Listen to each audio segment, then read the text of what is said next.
Chapter 4505. Damn it! Dongfang Yushan cursed under his breath. The four aristocratic families followed behind Zhai Xinglu, which was a form of order and a form of respect. Now that the Buddhist sect had broken it, the Dongfang family felt as if they had lost all face. However, Dongfang Yushan only cursed once before his gaze fell on the spatial mezzanine again. Within the spatial mezzanine, a streak of lightning, a streak of starlight, and a streak of sword light formed a knot-like trajectory within the spatial mezzanine. They were already nearing the shadow of one of the palace doors. Go! Dongfang Yushan was just about to raise his hand to give the order when suddenly, an unfamiliar face emerged from the crowd of Confucian cultivators in the distance. A black and white halo appeared around the unfamiliar cultivator as he instantly passed by Dongfang Yushan's side and charged straight into the passageway. Seeing the cultivator's figure pass by him, Dongfang Yushan snorted coldly and raised his hand slightly. Boom! A pillar of qi condensed into a chain and wrapped around the light figure. Little child. An old, cold-blooded voice suddenly sounded in Dongfang Yushan's ears. Don't be nosy. I don't want to make things difficult for the four aristocratic families today. As he spoke, a streak of black and white brilliance fell between the chains. That brilliance was like a key, and the entire chain collapsed in the blink of an eye. At the place where the brilliance landed, the fluctuations of a Tao sect spell arrogantly spread in all directions. Grand Mist Ancestor. Dongfang Yushan was shocked and screamed wildly in his heart. Why is he here at Xingyue Palace? While Dongfang Yushan was still in shock, the Grand Mist Ancestor had already charged into the passageway, transforming into a black and white brilliance as he charged towards the shadow of the palace doors. Quick, quick, quick, don't delay. Although Dongfang Yushan was intimidated by the Grand Mist Ancestor, he knew that this old monster was definitely not someone he could deal with. Since the Grand Mist Ancestor did not want to create unnecessary trouble, he must have entered Xingyue Palace for something important. There was no need for him to find trouble with the Grand Mist Ancestor. He hurriedly urged his disciples. This time is different from the past. Although the Zhai Xinglu disciples did not take up too much time, we still might not have enough time. Following the entrance of the Dongfang family, more and more great demons of the demon clan noticed this place. They followed suit and gave up on their own efforts to pounce on this place. The Luna beast that was formed from the jade piece dashed into the void. As it went deeper into the void, its body became fainter and fainter. Su Ji was following behind the Luna beast. Seeing the shadow appearing again, he started to panic. At this moment, he was already in a hopeless situation, and he could only fight for survival while facing death. There was absolutely no room for retreat. As a result, a ball of blue lightning began to brew between Su Ji's eyebrows. Su Ji's worries were not unfounded. Although the ancient jade piece could break through the layers of space, when it was only a few feet away from the shadow of the palace door, the entire shadow of the Luna beast was reduced to a faint line. Chirp, chirp. The Luna beast let out a few low cries, and the line turned into nothingness. A jade piece that had lost its luster fell from the sky. Before Su Ji could catch it, the jade piece had already turned into powder and disappeared. Su Ji did not have time to think. He turned his hand and tapped the space between his eyebrows. Gotcha! A huge thunderbolt condensed into a lightning pillar and struck forward. When the lightning pillar landed in the chaotic void, it immediately became bony and became as thick as a thumb. The horned dragon from before had now become an earthworm, and it struggled to drill into the shadow of the palace door. Although Su Ji was an immortal, his physical body was not that of an immortal. Similarly, he was not as strong as the great demon of the demon clan from before. Su Ji did not dare to take the risk himself and could only wait for the lightning pillar to pass through the void. Su Ji, move aside. Behind Su Ji, Fairy Xingyu's delicate voice chased after him. A beam of starlight shot out from Fairy Xingyu's eyes, went past Su Ji, and pounced on the void that was destroyed by the lightning pillar. Brrr. The lightning pillar wrapped around the starlight and sped up. In just a few breaths, it had landed on the moving shadow of the palace door. Woo! Where the starlight landed, the shadow of the palace door stopped moving. The waves on it immediately passed through and rushed into the starlight corridor. Su Ji felt his vision blur, and layers of untainted land were once again introduced into his mind. Phew! Su Ji let out a long sigh. This strange situation was exactly what he had seen when he had rushed into the illusory shadow of the palace door. At this point, all the changes had been overcome. Things had returned to the original track that he and Fairy Xingyue had planned. Let's go! Su Ji raised his hand and waved. The star shuttle in his hand rushed into the shadow of the palace door like a meteor. His body was still like a thunderbolt, following the star shuttle closely. Su Ji had gone. Fairy Xingyu was delighted.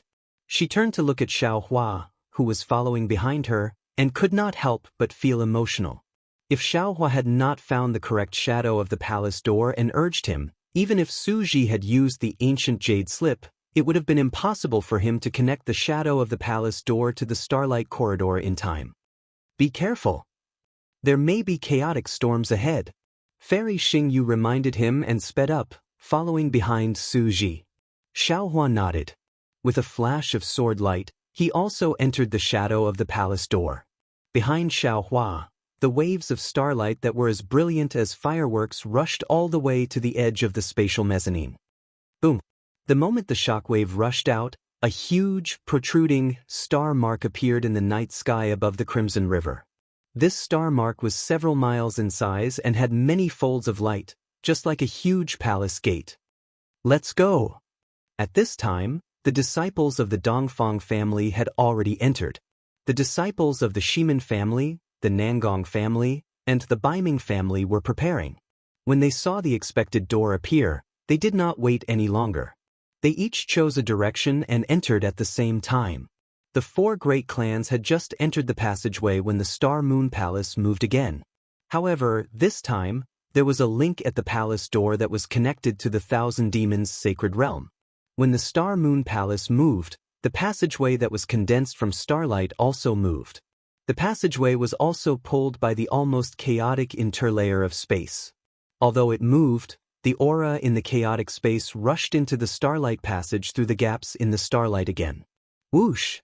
Like a real storm, the chaotic aura rushed out from all parts of the passage without any pattern. Su Ji and Fairy Xingyu were already experienced. When they saw that the starlight passage was somewhat entangled, they immediately became vigilant.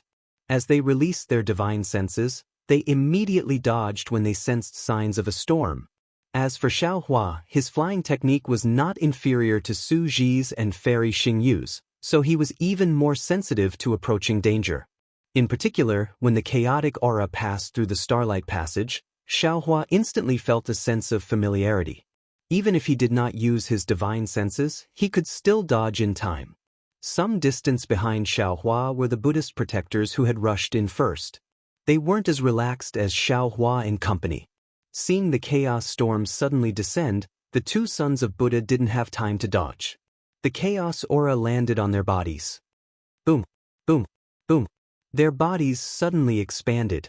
Before they could react, their flesh and blood had already exploded, turning into dust and vanishing without a trace. The other Buddhist protectors who were lucky enough to dodge did not dare to be negligent. They did their best to activate their Buddhist clouds and rushed into the distance. After the Buddhist protectors, it was naturally the unfamiliar Taoist cultivator. At this time, the Taoist cultivator's forehead was filled with two colors, black and white. The black and white colors condensed into fine lines that connected the cultivator's two eyes. The left eye of the cultivator seemed to have no pupils and was only pure white. The right eye of the cultivator was completely filled with pupils and was only pure black. The cultivator's eyes were expressionless in the blink of an eye. However, when the cultivator flew past the chaotic storm, he looked at the light in the distance and said in the voice of the Grand Mist Ancestor, "This Taoist cultivator is indeed Xiaohua. When did he become so powerful? He's a human Mahayana realm cultivator. Back then, this old man's cultivation was only at this level. How could he have cultivated to such a level in just a few hundred years? If he had such a cultivation level, how could he be suppressed in the Thousand Demons' sacred realm? Right now, all the Confucian cultivators in the 100 schools of philosophers are talking about the profound yellow board, the Fortune Gate disciples, and the grand ascension stage human who streaked across the sky like a meteor.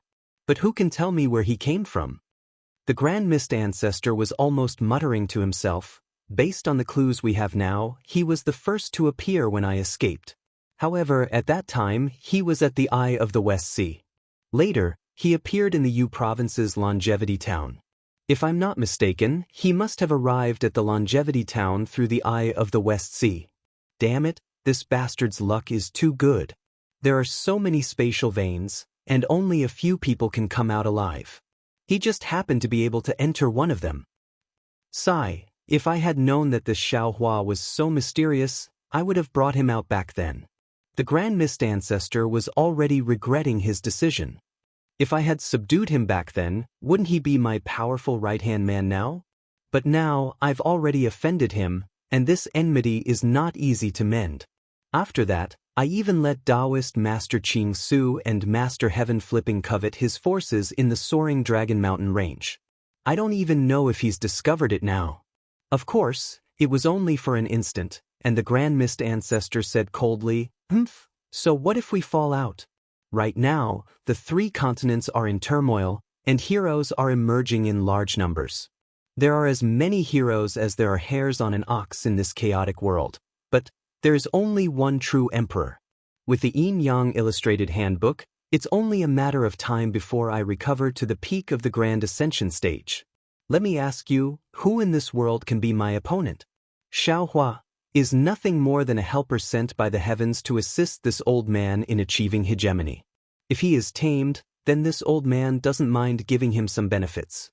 If he is unruly, then this old man also doesn't mind personally eliminating him. The so-called Fortune Gate is merely a gift given to this old man by the heavens. Chapter 4506. Haha. The Grand Mist Ancestor couldn't help but laugh at the thought of this. Black and white clouds rose around him and wrapped around his body as he charged toward the end of the starlight. However, the black-white cloud merely flew a few zhang away. Swoosh! Another chaos storm came crashing down. The Grand Mist Ancestor was so pleased with himself that a corner of the black-white cloud was swept away by the chaos storm. The black-white cloud was like a bubble in the chaos storm, and it was blown away in an instant. The Grand Mist Ancestor's figure was revealed, but one of his legs was missing. Damn it! The Grand Mist Ancestor hurriedly retreated. His pair of black and white eyes stared ahead as he felt a little vexed. Why do I feel so impatient? It's better to be careful. Xiaohua is a human Grand Ascension stage cultivator, so there's nothing to fear. However, the Star Moon Lord is a mysterious figure who can't be underestimated. Moreover, who is that cultivator beside the Star Moon Lord? It seems that even Xiaohua has to treat him with respect. Could he be a Grand Ascension stage cultivator as well? That's impossible. How could there be so many Grand Ascension stage cultivators in my absence? See, could it be him? Thinking of this, the Grand Mist Ancestor hurriedly withdrew the black and white fog, revealing his body. His previous arrogance disappeared without a trace, and his black and white eyes revealed a strange expression as he stared at the distant starlight. He pondered, how could I forget about him? However, with his lifespan and strength, it's impossible for him to undergo tribulation. He should have died tens of thousands of years ago. Of course, I can't rule out the possibility that he had some fortuitous encounter that allowed him to preserve his primordial spirit and become undying like me. If it's him, I have to be careful. His abilities are strange and he has countless tricks up his sleeves. I owe him a debt of gratitude for his guidance. Perhaps I should treat him with respect. What respect? If it's really him, then this old man should ask him why he didn't save this old man when he was clearly alive and saw this old man being suppressed in the Eye of the West Sea. Why didn't he save me when he knew that I was being suppressed by the combined forces of the Immortals, Buddhas, and demons? As a senior of the Tao Gate, he doesn't have the slightest awareness of a senior. He doesn't even care about the Tao Gate's disciples. What right does he have to be a senior of the Tao Gate? If this old man sees him, I'm going to question him in person. The more the Grand Mist Ancestor thought about it, the angrier he got. He had long forgotten about the him who had taught him, and the righteousness of reviving Taoism was on his lips. However, even if that was what the Grand Mist Ancestor thought, he didn't dare to question Su Ji.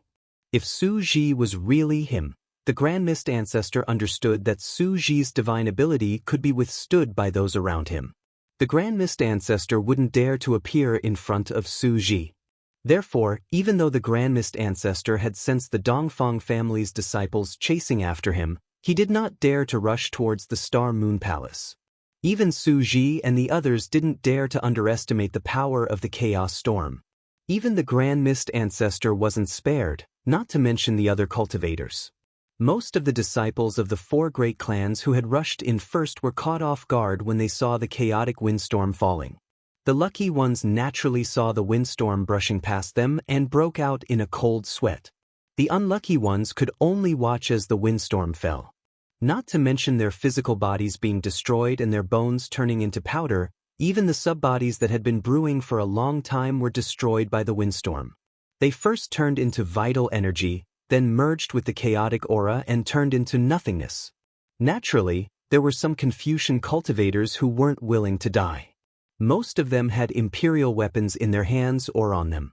Their tone wasn't inferior to the Immortal Palace's imperial weapons. However, as the chaos storm brushed past, any imperial weapon lost its luster and any material turned into scrap metal. In the time it took to brew a cup of tea, 20% of the disciples of the four great families had already fallen. Change formation and advance. Dongfang Yushan saw that the situation in the Starlight Passage was more dangerous than he had expected. He didn't dare to delay and hurriedly transmitted his orders.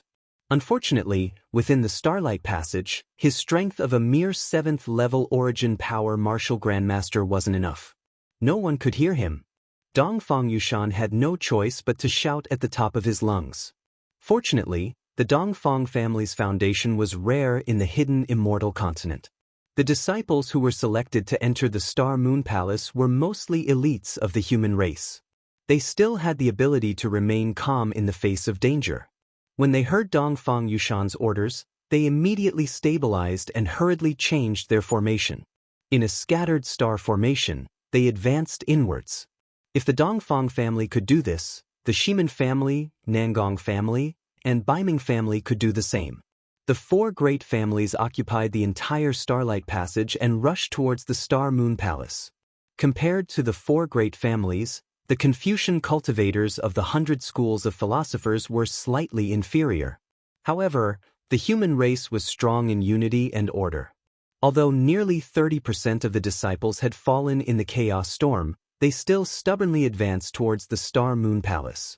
Compared to the human race, the great demons of the demon race were far inferior. They also had some allies, but not many. When they saw the door of the Star Moon Palace appear and the human race begin to enter in an orderly manner, they became anxious and swarmed towards the door. The more impatient ones had already bypassed the human cultivators and subconsciously flew in among them. The more meticulous ones waited for the human race to finish entering before finding some great demons to enter with them. Of course, this disorder had its advantages and disadvantages. The advantage was that the chaos storm fell. Due to the disorder of the great demons, they were scattered all over the passage and the chances of being hit by the chaos storm were not very high. However, it was also this disorder that slowed down the speed of entering the passage. Not long after, the Star Moon Palace moved again and the chaos storm fell again. There were no surprises at all. Under the aura of chaos, the great demons of the demon race first emitted dazzling starlight and their bodies rapidly expanded. Then, without waiting for their bodies to come into contact with the Starlight Passage, boom!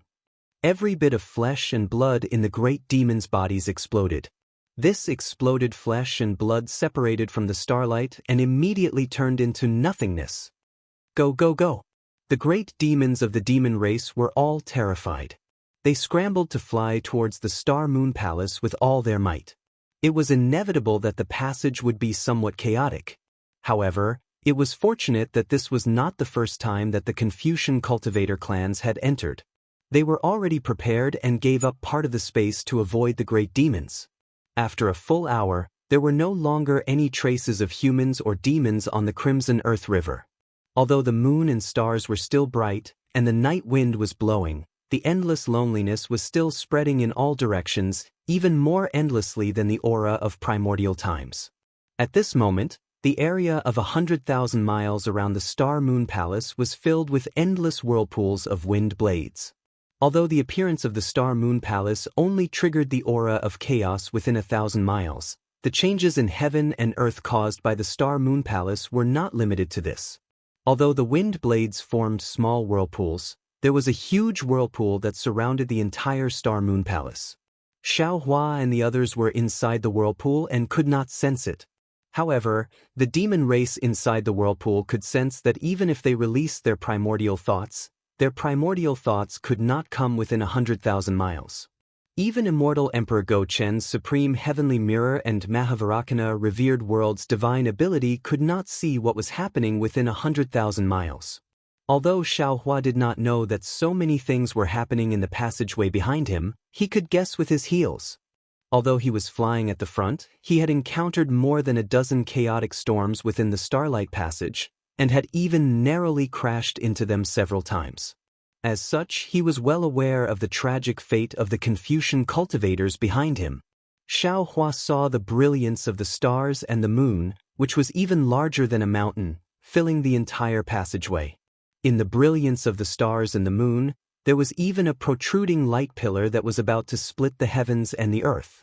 Xiao Hua understood that this was most likely the real door to the Star-Moon Palace. Su Ji and Fairy Xingyu had already flown down to the light pillar.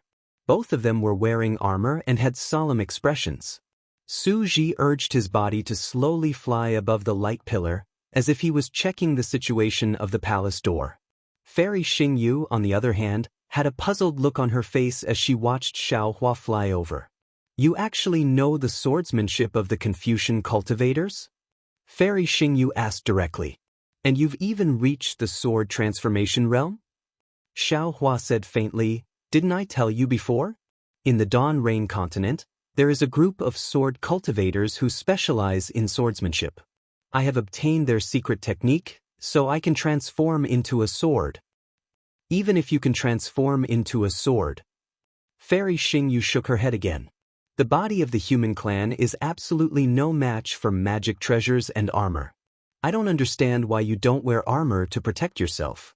Don't tell me that you don't have armor in your Qingkuan bag." Fairy Xingyu is right. "I really don't have a suitable armor," Xiao Hua said with a smile, as if he had no intention of hiding it. "Humph, you're lying to me. Who would believe you?" Fairy Xingyu could only snort coldly. She was really helpless against Xiao Hua, who was stubborn. Xiao Hua shrugged and smiled bitterly. "I'm right. I don't know whether others believe it or not. Anyway, I don't believe anything you say," Fairy Xingyu said decisively. Xiao Hua did not expect Fairy Xingyu to believe him. He looked at the light pillar and asked, "Why aren't you going in? Are you waiting for an opportunity?" Fairy Xingyu nodded. "The Star-Moon Palace is an ancient divine object. With our cultivation, we can't go in easily. We have to wait until the Star-Moon Palace moves, Xingyu." Su Ji's figure suddenly landed and he said anxiously, "The Star-Moon Palace seems to be moving. Let's get out of the way first." "Okay." Fairy Xingyu did not dare to be negligent. She hurriedly followed Su Ji and flashed to the side of the light pillar. Xiao Hua naturally followed behind.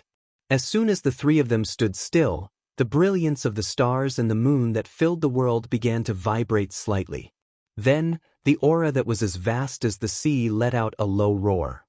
The protruding light pillar began to flow with mysterious fine lines from top to bottom.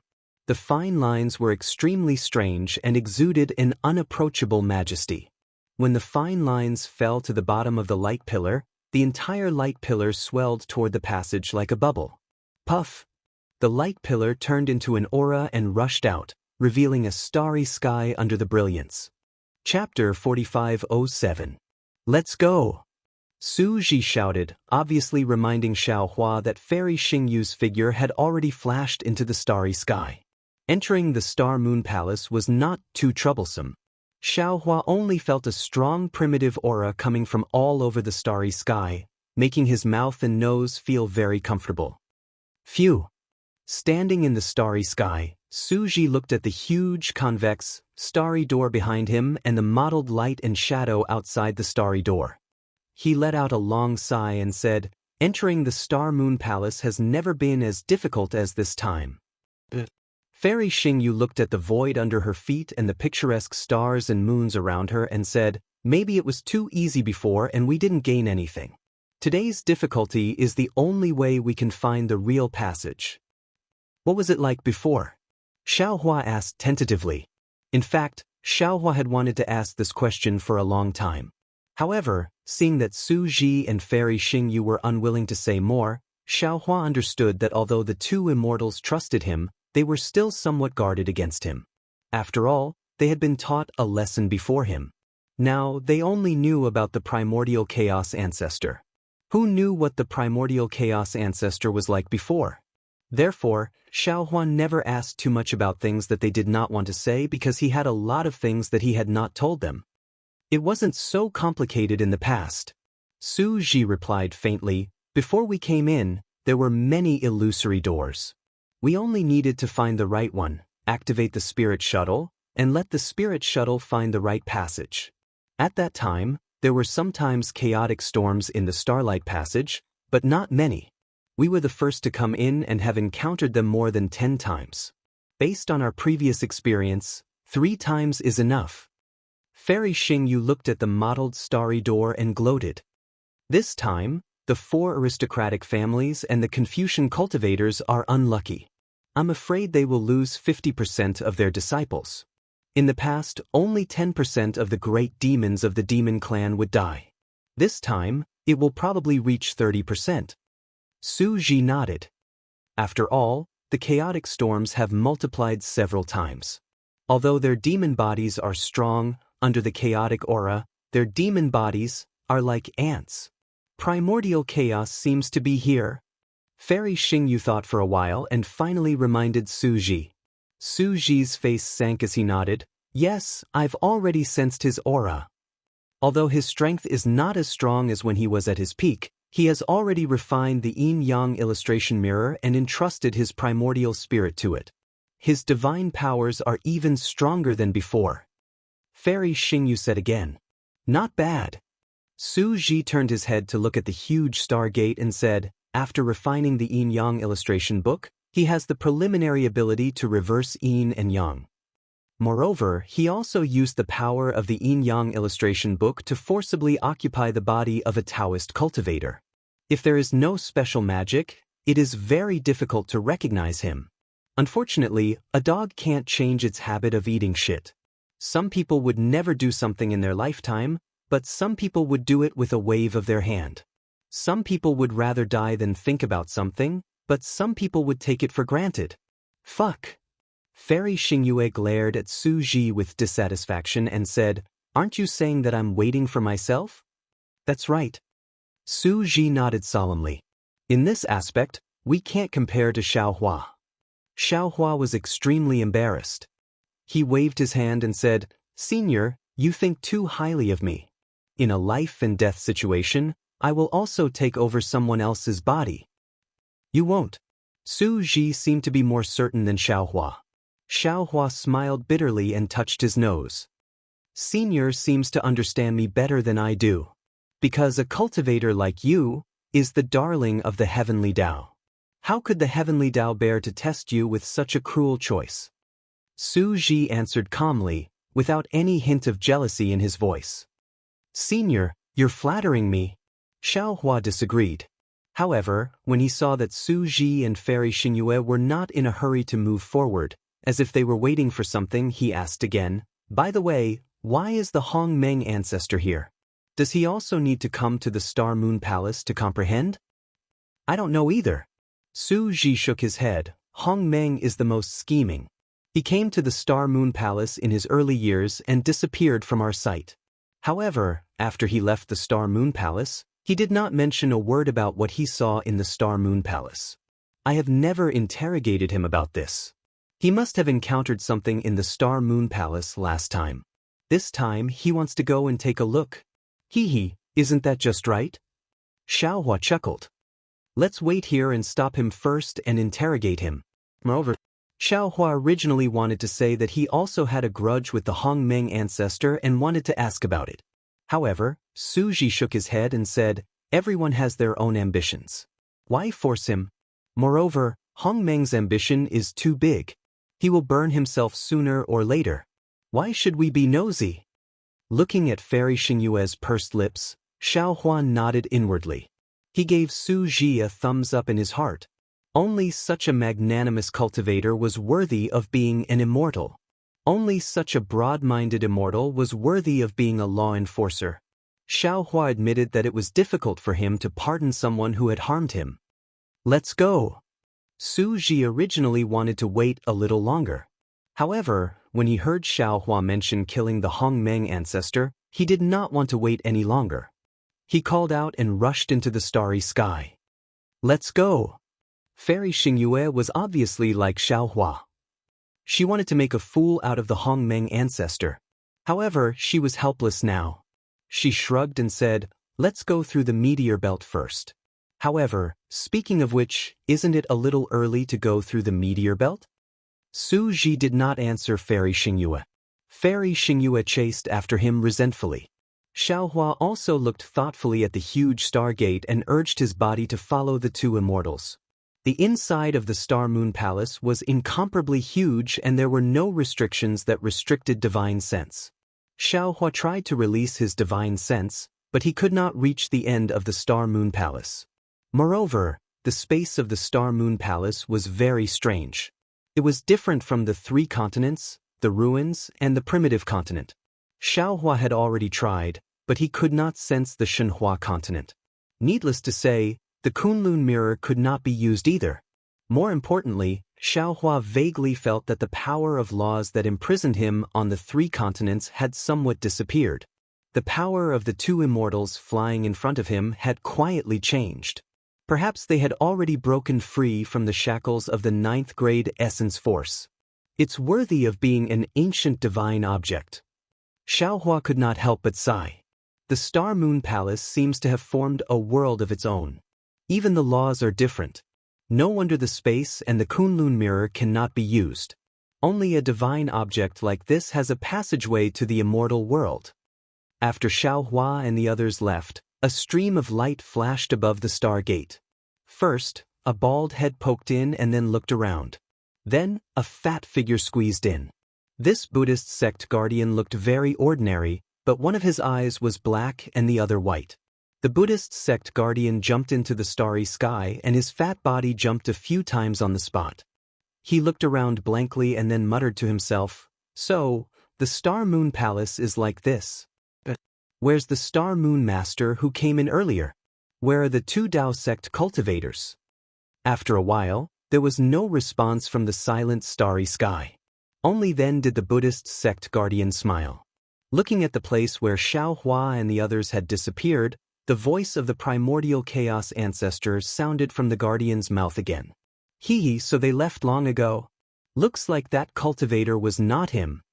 Even if it was him, so what? The Yin-Yang Illustrated Handbook reverses Yin and Yang. Without the strength of an immortal, how could he discover the secret of the Yin-Yang Illustrated Handbook? Even if he stood in front of me now, he would not be able to discover my background. With that said, the Grand Mist Ancestor also flew in the direction Su Jifei had gone. However, beneath the Buddhist sect's protector's body, there were still Buddhist clouds beneath his feet. Even though there were faint traces of black and white clouds within the Buddhist clouds, Huang Xiaolong could still see them. One had to admit that the primordial chaos ancestor was a rare prodigy of the Tao. He fought against the immortals, Buddhas, and demons by himself. Of course, he was defeated in the end. However, even the Vairocana revered sovereign, immortal Emperor Go-Chin, and the golden-winged Peng couldn't truly destroy him. They could only suppress him in the eye of the Western Sea. Moreover, he even managed to refine the yin-yang diagram that was suppressing him. Although he had just escaped and did not have much magic power, He was like a flood dragon entering the sea. Immortal Emperor Go-Chin and the Vairocana revered sage were unable to find him. After the Grand Mist Ancestor left, no other Buddhist sect's enforcers came in. After the time it takes to brew a cup of tea, flashes of starlight flickered, and the four families' disciples rushed into the hall in a fluster. Of course, when everyone landed in the starry sky, they calmed down in a moment. There was no need for anyone to say anything. They stood in the starry sky and waited for the leaders of their respective clans to come in. Dongfang Yushan, Shimen Hingyue, Nangong Pingping, and Baiming Chihan were the last to come in. They did not look at the surrounding starry sky, but at their respective disciples.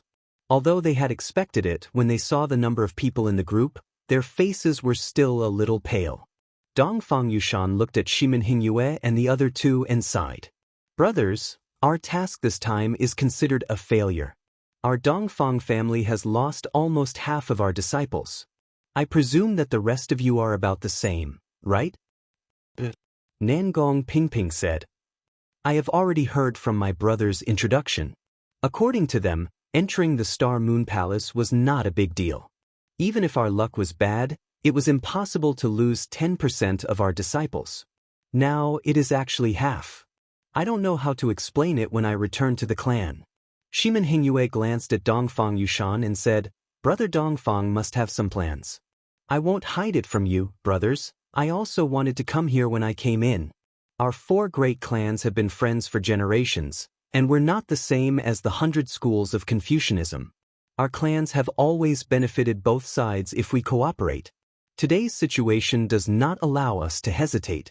I suggest that the disciples of our four great clans cooperate and recommend Brother Dongfang to be our leader. What do you think? Chapter 4508. This. Dongfang Yushan frowned slightly and declined. I want the four families to merge into one, but it's better for the four of us to discuss the decision together. Sigh, Brother Dongfang, why decline? Baiming Chihan sighed. Exploring the Star Moon Palace isn't a particularly important matter.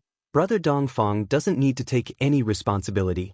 We just need to do our job well and not let the sect punish us. That's good too. Dongfang Yushan nodded and looked around. Our four families still don't have enough disciples. Why don't we wait for those families that are on good terms with us and enter together? Nangong Pingping and the others looked at each other, then looked at the disciples of their respective families and nodded. Because the opportunities in the Star Moon Palace were different from ordinary opportunities, it didn't care about the number of people. No matter how many people there were, those who had opportunities would naturally be able to comprehend the power of literature and break through the bottleneck to become a literature saint.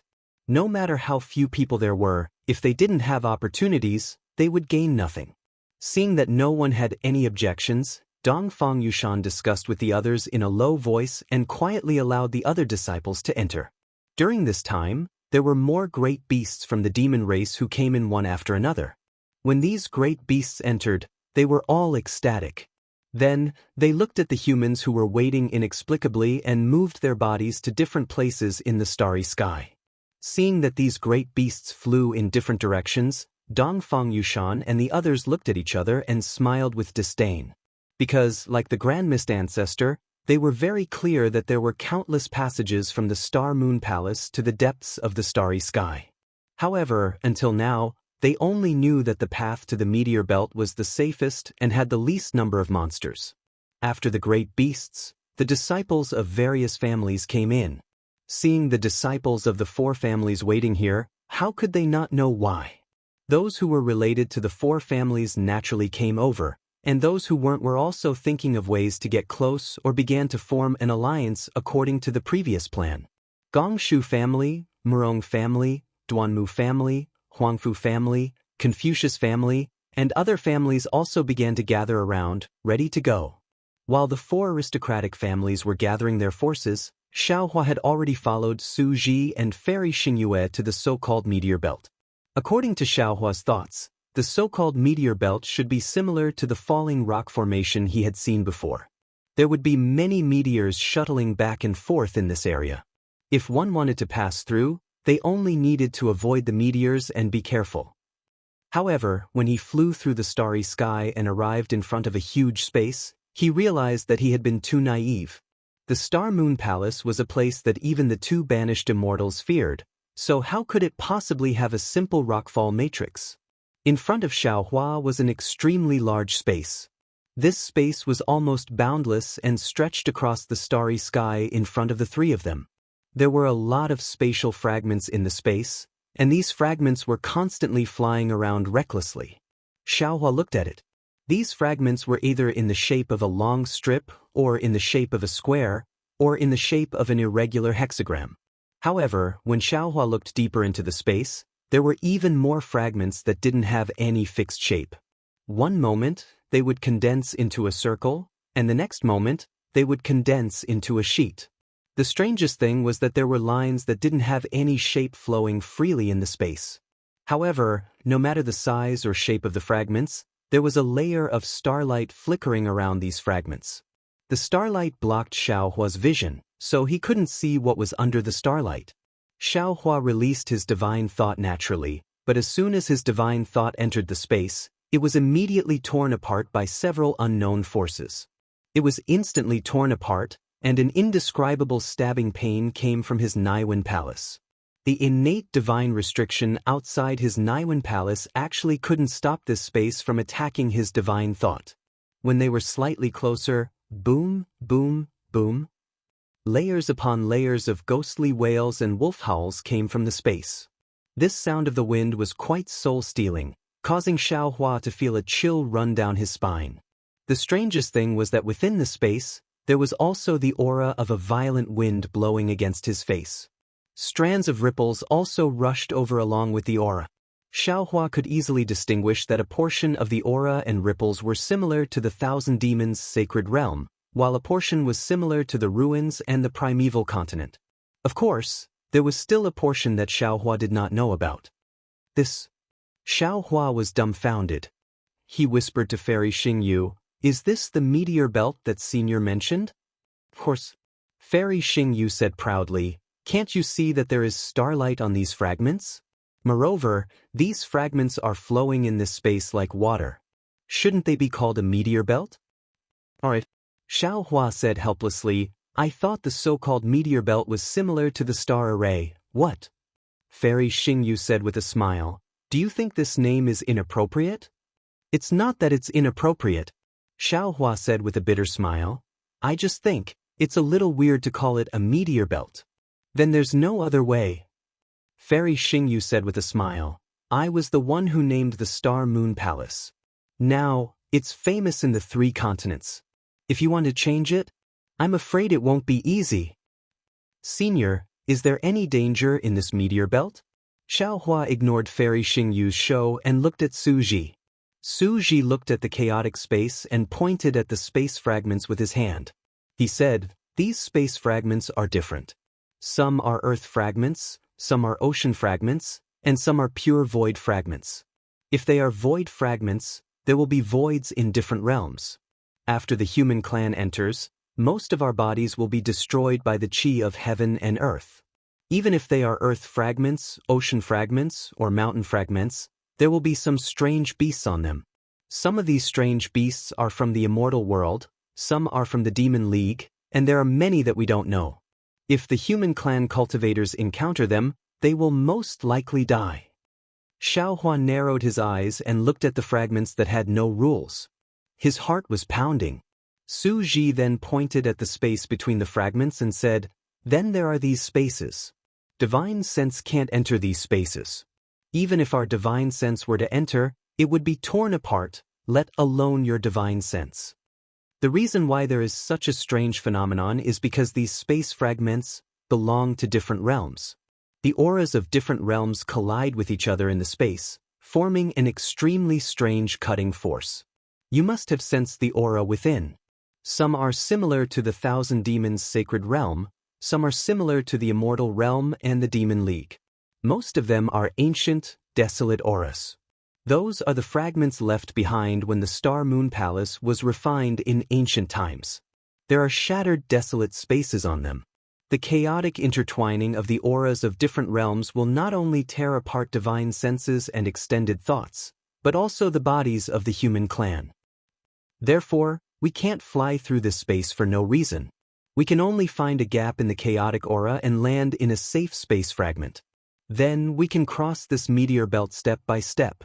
Fairy Xingyu said with a smile, "Of course, what if we are lucky enough to encounter a transmission channel in one of the spaces without having to pass through all the space fragments?" "I'm not that lucky," Xiaohua immediately said with a bitter face. "Whenever I have to find a way out, I've always taken the furthest path. It's a thankless task." "Hee hee." Fairy Xingyu covered her mouth and giggled. "I thought you said you would be the luckiest." Xiaohua shrugged and asked Su Ji in bewilderment, "Senior, if I didn't have the Kunlun mirror, would the disciples of the star-picking tower and the cultivators chosen to sense the power of the stars and moon also have to pass through this meteor belt?" Su Ji naturally understood Xiaohua's doubts and explained, "When Fairy Xingyu and I first discovered the Star Moon Palace, we were the ones who entered. In addition to this meteor belt, we also went to many other places. Therefore, we have a good understanding of the Star Moon Palace and the way to enter it. Therefore, most of the disciples chosen by Fairy Xingyu in the Star-Picking Tower should be able to pass through the previous Starlight Passage smoothly. Entering the Star Moon Palace is a kind of reward for them. As for what opportunities they will encounter, that is their own business. Therefore, generally speaking, after entering the Star Moon Palace, Fairy Xingyu will let them go their own way and find their own path. The cultivators chosen to help us search for the power of the stars and moon will naturally have to follow us. When passing through this meteor belt, half of them will have no problem. The other half will not be able to pass through. Fairy Xingyu and I will use our magical powers to bring them over." "That's impossible." Xiaohua looked at the space fragments floating in the sky like a mighty river and said in surprise, "I don't even dare to say that I have full confidence in passing through this meteor belt." "Senior, half of the cultivators you mentioned will be able to pass through?" "This time we came at the wrong time. We might have come a little early or a little late. It's different from the previous times. Let's wait a little longer. It won't be long before the space vortex of this meteor belt stops. At that time, we will have a chance to pass through." Su Ji said faintly. He sat cross-legged in front of the starry sky. The lightning mark between his eyebrows flickered and appeared. A very mysterious fluctuation emerged from Su Ji's body and spread toward the vicinity of the meteor belt. When Fairy Xingyu saw this, she frowned and whispered, "Su Ji, can your physical body withstand the expansion of thoughts?" "It doesn't matter." Su Ji said softly, "I won't be using this physical body soon. There's no harm in trying." "It's better to be careful." Fairy Xingyu said with concern, "It's not the final moment yet. If something unexpected happens?" "Yes, I know." Su Ji nodded. "I know what I'm doing." "That." Xiaohua thought for a moment and whispered, "Senior, if you don't have to worry, leave this task to me. Don't use the methods of the immortal world." Chapter 4509. You. Su Ji was a little skeptical and asked, "What other magical powers do you have?" "This is the Star Moon Palace." "Let me try first," Xiaohua said with a smile. "If I can do it, you don't have to waste. Extend thought." The corners of Su Ji's mouth curled into a faint smile as he said in a gratified manner, "All right, you can try first." As he spoke, Su Ji withdrew his extend thought and looked at Xiaohua kindly.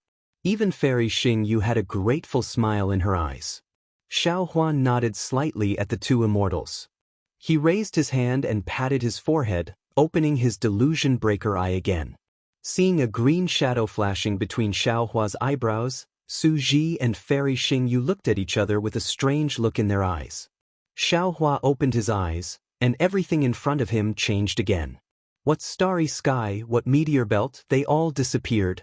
In front of him was an incomparably huge space, and the space was filled with countless fragments of different splendors. These fragments seemed like dust, and also like crushed stones, floating in the countless fine lines that seemed like flowing water. The fragments were similar to the space fragments that Xiaohua had seen with his naked eye, but they were much smaller. As for whether each fragment was a continent or an ocean, Xiaohua's delusion breaker eye could not tell. As for the fine lines, they flowed at an extremely fast speed and were entangled with each other. Some fine lines even rushed into the fragments and shattered them. Not only were the brilliance of these fine lines different, but their thickness was also different.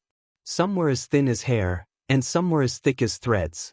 However, hundreds of millions of fine lines enveloped the entire space. In front of Xiaohua's eyes, there was a thin mist-like golden light that protected Xiaohua and the others. There were some strange runes in the golden light. These runes were like fine lines of light, and within the fine lines of light, smaller runes were engraved. This golden light covered the sky and the earth, separating it from the fine lines like flowing water in an orderly manner. Even in the distance of the meteor belt, it looked like the runes were also paved with golden light. Xiaohua looked around. The fine lines of the flowing water seemed to have no source and no end. On his left and right, two dim silvery white human-shaped lights flashed slightly. Xiaohua naturally knew that this silver-white humanoid brilliance was Su Ji and Fairy Xingyu. Therefore, he only glanced at them from the corner of his eye. He did not dare to look at them for too long. Then, he focused his delirium dharma eye on the fine lines of the water flow. After looking at it carefully for a moment, Xiaohua had an idea in his heart. Just as Su Ji said, the fine lines were slowly slowing down. Moreover, the collisions between the different colored fine lines were starting to lessen. Xiaohua could even see a slightly chaotic order in the fine lines before his eyes. Seeing the delusion breaker dharma eye on Xiaohua's forehead disappear, Su Ji asked with some concern, "How is it? Your divine art didn't suffer any backlash from the meteor belt, right?" Xiaohua's heart warmed slightly. This kind of adventure was a true adventure. There was no need to worry about being tricked by others. If there was some danger, others would even block it for you. Xiaohua smiled and said, "Senior, you should know that this divine ability of mine usually won't backfire." "Well, what did you see?" Unlike Su Ji, Fairy Xingyu urged, "Can you see the passage they flew through?" Xiaohua shook his head and said, "There is no passage in this meteor belt. We can only rush through it slowly like what you said just now." "Oh." Fairy Xingyu responded with some disappointment. "However, I saw that these different auras are slowing down. Moreover, there is a certain order between the auras." Xiaohua said again. A strange look flashed across Su Ji's eyes as he whispered, "Your divine art, is it the Buddha's heavenly eye?" "Well, it's somewhat similar." Xiaohua didn't hide it and replied, "However, there is also a big difference. My Dharma eye is much more powerful than heavenly eye." "You're just bluffing." Fairy Xingyu didn't believe him. "Also," Xiaohua pointed to the two sides and asked, "Is there no other place that is easy to pass through?" "Actually, there are other pavilions in this meteor belt that we can go to," Su Ji explained. "However, those pavilions require some strange tokens. Fairy Xingyu and I didn't find any, so we can't enter those pavilions. On the other side of this meteor belt, there are some places that don't require tokens. In particular, there is one place that might be the passage, so we have to go through there. When Su Ji and I first came here, we spent most of our time in this meteor belt, so we know the situation on the other side of this meteor belt the best." Fairy Xingyu added, "This meteor belt is almost endless. Even with our ability, we can't find the end of it. In the nearby hundreds of thousands of miles, only this place has a relatively weak aura. There are also times when it has a lull. The other places are like rivers, and the auras of the various realms are like waves, never calming down. We can't pass through it all." "Senior, you must have tried other methods?" Xiaohua probed. "Were they all ineffective?" Su Ji nodded. "After finding a pavilion with a strong immortal spiritual aura, we were a little impatient when we entered. When we passed through this meteor belt, we tried to use the flowing cloud bridge of the immortal realm. Not only did it not bring us to the other side of the meteor belt, but it also almost destroyed my physical body at that time. Senior, can you protect me?" Xiaohua pondered for a moment and asked, "What do you want to do?" Su Ji frowned. "Since we're here, don't fail at the last step. Why don't you wait for a while?" "Junior will try." Xiaohua smiled. "If it works, not only will Senior have more confidence, but Junior will also have more means to protect my life in this Star Moon Palace. It's better not to try. Su Ji's concern was like facing his own junior. He said, Fairy Xingyu and I didn't tell you the details of the Star Moon Palace because we were afraid that you would have your own ideas and inevitably use your own methods. You just need to follow behind us and contribute when it's time. Junior will try. Xiaohua still refused to give up. If there's anything unusual about this meteor belt, Senior only needs to block the backlash of the meteor belt. Presumably, Senior already has some experience, right? Su Ji was a little unhappy. He glanced at Xiaohua and said, Have you really decided? Junior wants to try. Xiaohua nodded affirmatively. Well, you can cast the spell.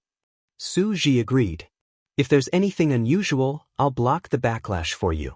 However, the backlash of this meteor belt is very strange. I'm not sure if I can block it. You have to be careful too. But Xiaohua responded. His eyes narrowed slightly, and the soul silk between his eyebrows rushed out. In an instant, a ghostly chanting sound came from the soul silk. One by one, green seal characters flew out from between his eyebrows and quickly separated and combined in midair. Shaman. Fairy Xingyue opened her mouth, her eyes filled with horror. Su Ji's expression also changed drastically. Before Su Ji could stop Xiaohua, he saw the green seal text land in the sky of the meteor belt. A tumbling teleportation channel slowly appeared, and within the teleportation channel, the green seal text swarmed towards the opposite side of the meteor belt. However, just as this technique passed through the golden light that Xiaohua's delusion breaker eye could see, the runes in the golden light immediately transformed into a long spear that was several feet long. It let out a sharp whistle and crazily rushed into the green seal text. Pa! With a loud sound, the green seal text of the word, transmit, completely collapsed. The transmission channel that had just been formed also collapsed from the inside out. When the transmission channel turned into hundreds of small green seal characters, more golden runes once again turned into thumb-sized spears and pierced into the smaller green seal characters. Pa pa pa. More rumbling sounds were heard until all the green seal characters were destroyed. Not only that, when the green seal characters disappeared, the golden light condensed into a spear several feet long and pierced toward Xiaohua's eyebrows like lightning and thunder. Get out of the way! Although Su Ji couldn't see the spear condense from the golden light, he could feel the recoil of the meteor belt. Seeing that the attack was even more powerful than the one he had encountered before, Su Ji shouted loudly, and his figure was about to block in front of Xiaohua. No need! Xiaohua felt a strong wind coming from between his eyebrows. Even his delusion breaker eye seemed to be blown apart by this strong wind. Xiaohua hurriedly shouted, We'll just use the thunder technique to block this attack. As he spoke, lightning surged around Xiaohua's body. Four-colored lightning shot out from his hand and pounced on the spear-shaped runes. Okay. Su Ji didn't dare to be careless. His hands formed seals, and two water-blue lightning passed through the space and merged with Xiaohua's four-colored lightning. Bang! With a loud bang, the five-colored lightning was smashed into powder. The spear condensed by the golden runes didn't collapse, but its sharpness was already reduced by 60%. Xiaohua's figure flashed, and in an instant, the spear didn't even touch his shadow. Bang! Not far behind Xiaohua, the starry sky was destroyed by the invisible spear, and a huge black hole appeared. A strong suction force came from the black hole, sucking in the nearby fluctuations and aura. Xiaohua and the others were slightly shocked. They each used their magical powers to teleport away, avoiding the suction force of the black hole. After a few minutes, the black hole slowly disappeared, and Xiaohua flew back. How was it? Su Ji asked. Have you given up? Yes, I know. Xiaohua nodded. He had really given up. It seemed that the soul cultivation technique, which had always been successful, had lost its former power in the Star Moon Palace built in ancient times. Fairy Xingyu said with a smile, Su Ji, Xiaohua is doing this out of kindness. He just wants to save us some trouble. He's just trying to be brave and competitive. Xiaohua smiled faintly and didn't admit it. Su Ji glanced at Xiaohua with a cold expression. He then looked at Fairy Xingyu and said, I haven't been a judge for many years. I'm no longer as cold-blooded as before. Furthermore, I was once an ordinary mortal. Naturally, I can see these things as well. Chapter 45:10. After that, Su Ji looked at Xiaohua again and said earnestly, Xiaohua, have you forgotten? Xingyue and I have already warned you. Some magical powers should not be revealed in front of others. Did you take it as a passing wind? Although we don't understand the magical power you just used, how can we not know what it is? Taboo power is the most taboo power in the immortal world. As long as there is a taboo power, the celestial venerables will hunt it down and eliminate it. I know you trust us, but we don't dare to trust ourselves. Who knows what kind of interrogation we will encounter when we return to the immortal world? Even if it's a soul search, it's normal. We can't guarantee that we won't reveal your secret. If this matter brings disaster to you, then you can only blame yourself. Su Ji's words were very strict, but they were sincere and sincere. Xiaohua seemed to see another helpless person standing in front of him and berating him. He straightened his face, bowed, and said, Yes, I understand. Thank you for your reminder, Senior. In this world, there is no one you can absolutely trust. The coldness on Su Ji's face lessened slightly, and he said, It's just that the price of betrayal is different. If the price is high enough, some people may even abandon the realm that gave birth to them. Yes, I've learned my lesson. Xiaohua, of course, knew the care in Su Ji's words. He didn't dare to straighten his back and answered respectfully. It's good that you know. You're just two. Su Ji hesitated and stopped. He looked at the chaotic realm, and the aura gradually calmed down. He said, Forget it, let's not talk about this. The meteor belt seems to have changed. Let's wait a little longer. But Xiaohua agreed.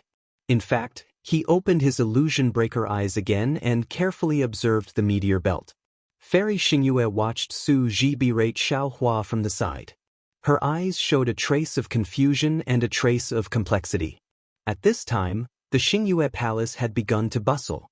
Other than the 4 aristocratic families and some of the Confucian cultivators rushing to the meteor belt, the other Confucian cultivators and great demons of the demon clan also went to other places in the Xingyue palace.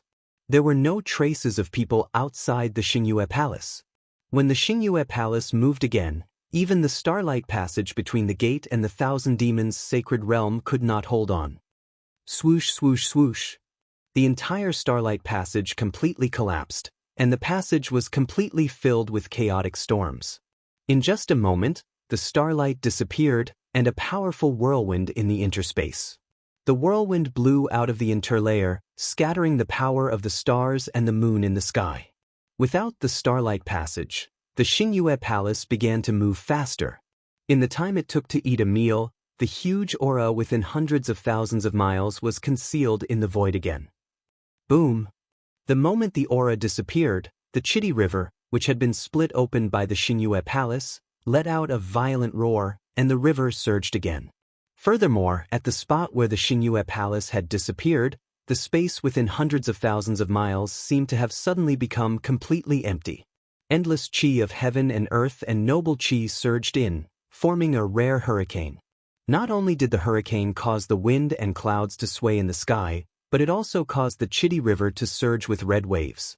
The waves surged violently, and the nearby mountain ranges were blown into flying sand and rolling stones, causing the forest to collapse.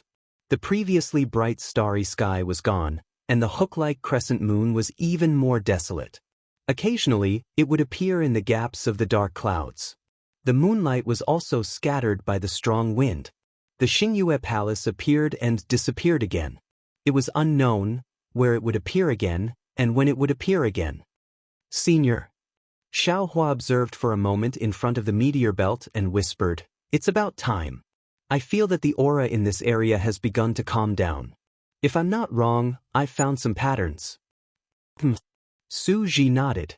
It's similar to my perception, but I'm not sure. Tell me, which spatial fragment should we fly to? Xiaohua explained, Senior, I don't know which spatial fragment to fly to, but I know which spatial fragment has a stable aura. I understand. Fairy Xingyue nodded. According to our previous experience, there are currently 6 spatial fragments that we can enter. If there are other disciples, we will split into 6 groups and enter separately. Now that you can determine the stability of the spatial fragments, we don't have to test them one by one. Which 6 spatial fragments? Xiaohua asked hurriedly. Fairy Xingyue raised her hand and pointed. She did not point at the few spatial fragments closest to Xiaohua and the others. Instead, she pointed at 2 rectangular spatial fragments, 3 rectangular spatial fragments, and 1 6-star spatial fragment that was slightly further away. The 6-star spatial fragment was even further behind a pile of spatial fragments. Xiaohua was stunned. He looked up at Fairy Xingyue and said, "It seems, Senior, you're not just relying on your experience." "Is that so?" Fairy Xingyue shrugged and said, "I'm afraid you're mistaken. I didn't use any magical power. This is just my experience." Xiaohua nodded. "Senior, you're right. I understand." Then, Xiaohua pointed at the 6-star spatial fragment in the distance and said, "There's only 1 6-star spatial fragment within a dozen miles of the left. The 6-star spatial fragment is very magical. Any spatial fragment that collides with it will turn into 6 wisps of aura. These 6 wisps of aura are easy to balance with each other. Other shapes don't have this characteristic. I think this 6-star spatial fragment is safer." Xiaohua only said that he was guessing and did not say what he had seen. Su Ji's cold face relaxed slightly. He nodded and said, "According to our previous experience, the normal shapes, such as rectangular and square, are similar to the fragments of the 1,000 Demons' sacred realm. The strange line-like fragments are the fragments of the ancient desolation. The hexagonal, heptagonal, or other more complicated shapes should be similar to the fragments of the immortal world, the demon league, and even the dragon realm. And according to our experience, the fragments with complicated shapes are usually at the back. We won't choose such a fragment for the first time." Fairy Xingyue added. Hearing Fairy Xingyue mention experience, Su Ji looked up at her and smiled bitterly. It was just a little late. Their previous experience was already unreliable. What was the use of mentioning experience now? Maybe there's a transmission channel in this fragment? Xiaohua said optimistically. "Senior, how should we go in? Are we just going to fly in like that?" "Of course not. That's courting death." Fairy Xingyue shook her head and took out a magic weapon that looked like an astrolabe from her soft armor. She looked around and took a few steps sideways. Then she looked around again and took 2 more steps forward. Xiaohua noticed that there was a flame flashing in Fairy Xingyue's right eye. Although the flame had a strong aura of starlight, Xiaohua could see clearly that there were also very few green threads of light in it. Forbidden power. Xiaohua narrowed his eyes. He knew that Su Ji was not exaggerating. In order to destroy the Tao, the Immortals, Buddhas, and demons could join forces to wipe out the Tao sect cultivators from the 3 continents. Immortal Emperor Gaochen could also raise the Tao sect cultivators like dogs in the Penglai immortal realm. Since the immortals of the immortal world regarded soul cultivation as a taboo, they would definitely have more powerful and violent means to deal with matters related to soul cultivation. Then, why did the immortal world regard soul cultivation as a taboo power? Judging from the few traces of green seal script in Fairy Xingyue's cultivation method, which was similar to the immortal world's cultivation method, Xiaohua knew that soul cultivation could connect heaven and earth and make ghosts and gods weep. Thinking of this, Xiaohua could not help but send a voice transmission. "Senior, I still have a question that I want to ask you." Hearing Xiaohua's voice transmission, Su Ji frowned and said, "Since you shouldn't ask, then don't ask. Even if you ask, I won't answer." "Alas, I know I shouldn't ask. But the problem is, apart from you, I really can't find anyone in the 3 continents to ask." Xiaohua said helplessly.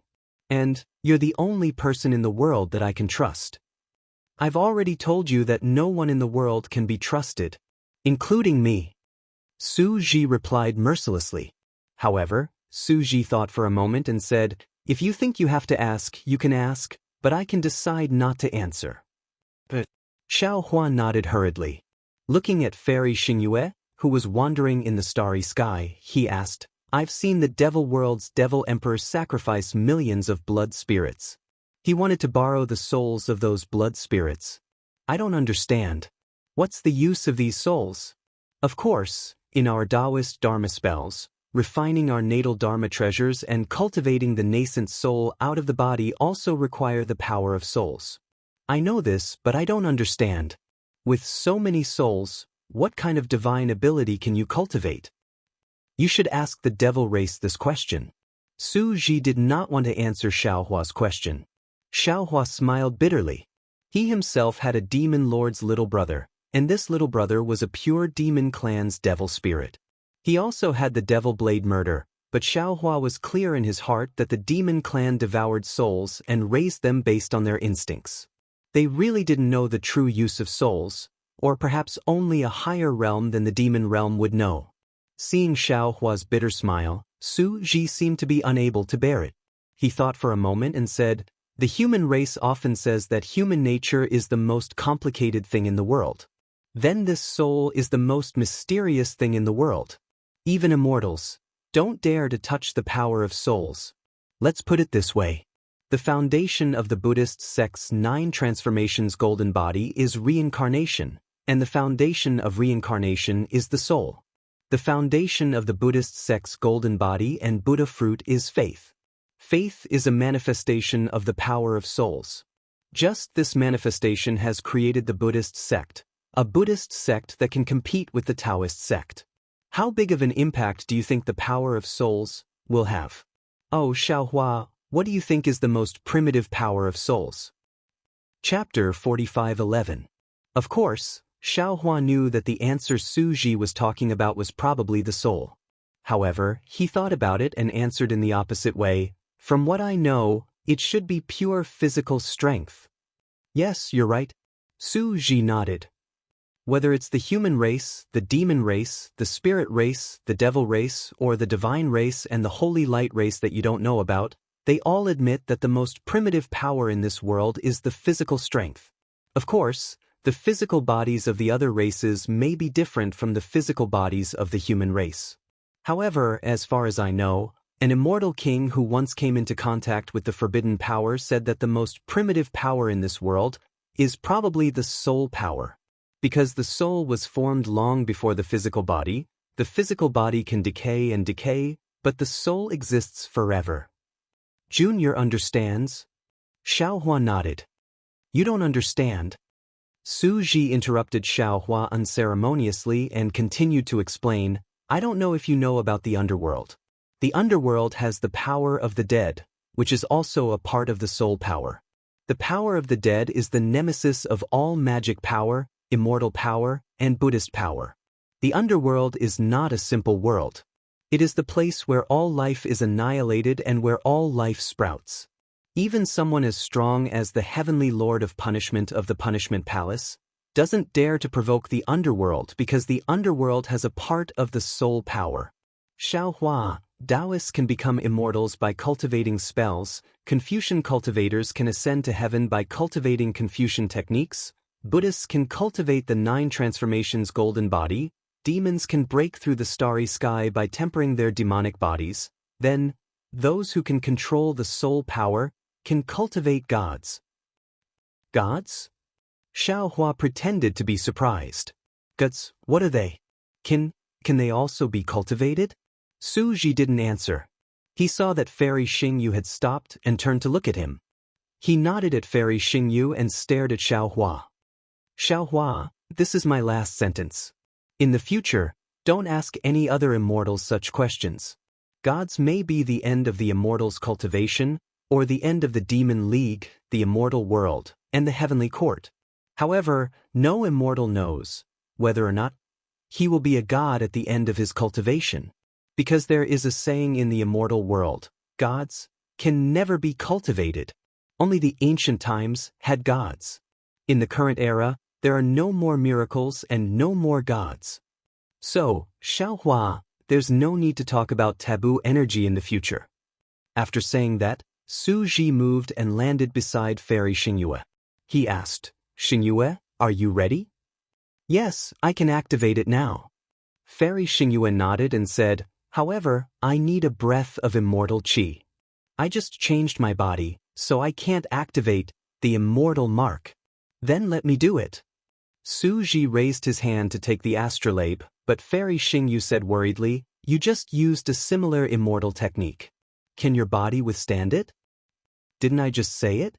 I don't need this body anymore. It won't be a problem," Su Ji indifferently said and took the star plate. Then he shouted to Xiaohua, who was in a daze, "Xiaohua, quickly come over, we are about to enter." After saying that, Su Ji raised his eyebrows again. He looked at the distant starry sky and saw a fat figure. He snorted coldly and said, "You're fast. It's only been a moment. I'm afraid you've already killed a few more people." Of course he doesn't care about other people's lives. Fairy Xingyue also said coldly, "He only cares about his own life." Xiaohua was a little shocked by Su Ji's words. At this time, he had just come to his senses. He turned his head and looked at the body of the Buddha occupied by the Grand Mist Ancestor. He suddenly understood and sighed, "I'd rather betray the world than let the world betray me. Let's go, I don't want to see this filthy thing." Su Ji raised his hand and threw the astrolabe into the air. He spat a mouthful of immortal qi on the astrolabe. The astrolabe did not change, but Su Ji's face began to look old. His sideburns were stained with white frost, and his face was full of wrinkles. Seeing this, Xiaohua was suddenly shocked and felt a chill run down his back. The warning of the Hudastacade's elder Wu rang in his ears again. Su Ji's words just now also rang in his ears. He thought with a trembling heart, "I don't know if my body is worth the deep trust in Su Ji's heart." Su Ji's celestial spiritual qi landed on the astrolabe, and a silvery white brilliance appeared on the astrolabe. Layers of mysterious markings rushed out from the brilliance, and these markings were formed by densely packed runes. As the markings flew out, Su Ji rubbed his hands together, and thick crystal lights fell into the astrolabe. The markings then turned into hundreds of flying birds, and these birds had starlight engraved on their foreheads. Their eyes were like crescent moons, and when their wings flapped, the sound of wind and thunder could be heard. "Go!" Su Ji waved his sleeve. The hundreds of birds flew into the meteor belt with a quack quack sound. "Let's go. We'll use the simplest flying technique." Su Ji returned the astrolabe to Fairy Xingyu and put his hands behind his back. A faint cloud appeared under his feet, and he rushed into the meteor belt with the birds. Fairy Xingyu took the astrolabe, raised her slender hand, and pointed at different places on the astrolabe. The astrolabe emitted several layers of obscure fluctuations, directing the birds to fly in an extremely zigzagging direction. However, after flying for hundreds of feet, the bird in front exploded with a boom. The birds behind it immediately flapped their tails and flew in another direction beautifully. The fierce interrealm storm around them was like the night wind, causing the feathers of the birds to tremble slightly. Xiaohua and the others naturally followed the birds and flew in another direction. The six-star space fragment looked very close, but it was extremely far away. After flying for the time it took for an incense stick to burn, one of the hundreds of birds would be destroyed in a short while. After the time it took for an incense stick to burn, there were less than 20 birds left. Looking at the six-star-shaped space fragment again, it seemed to still be flickering with faint starlight in the distance. Su Ji said in a low voice, "Every realm has an edge. There's never an endless thing. The reason why it feels endless is because you're in the realm. As long as you're in the realm, if you don't have a magical power that transcends the realm, even if you reach the edge of the realm, you still won't be able to see the realm. So, you'll feel that the realm is endless. These space fragments come from different realms. The aura of each realm is different, and the aura of the fragments won't merge. Therefore, you can see each space fragment as an independent realm. You're in the meteor belt, so you can also see a larger space fragment. If you can't find a way to enter the space fragment, it will always keep a distance from you."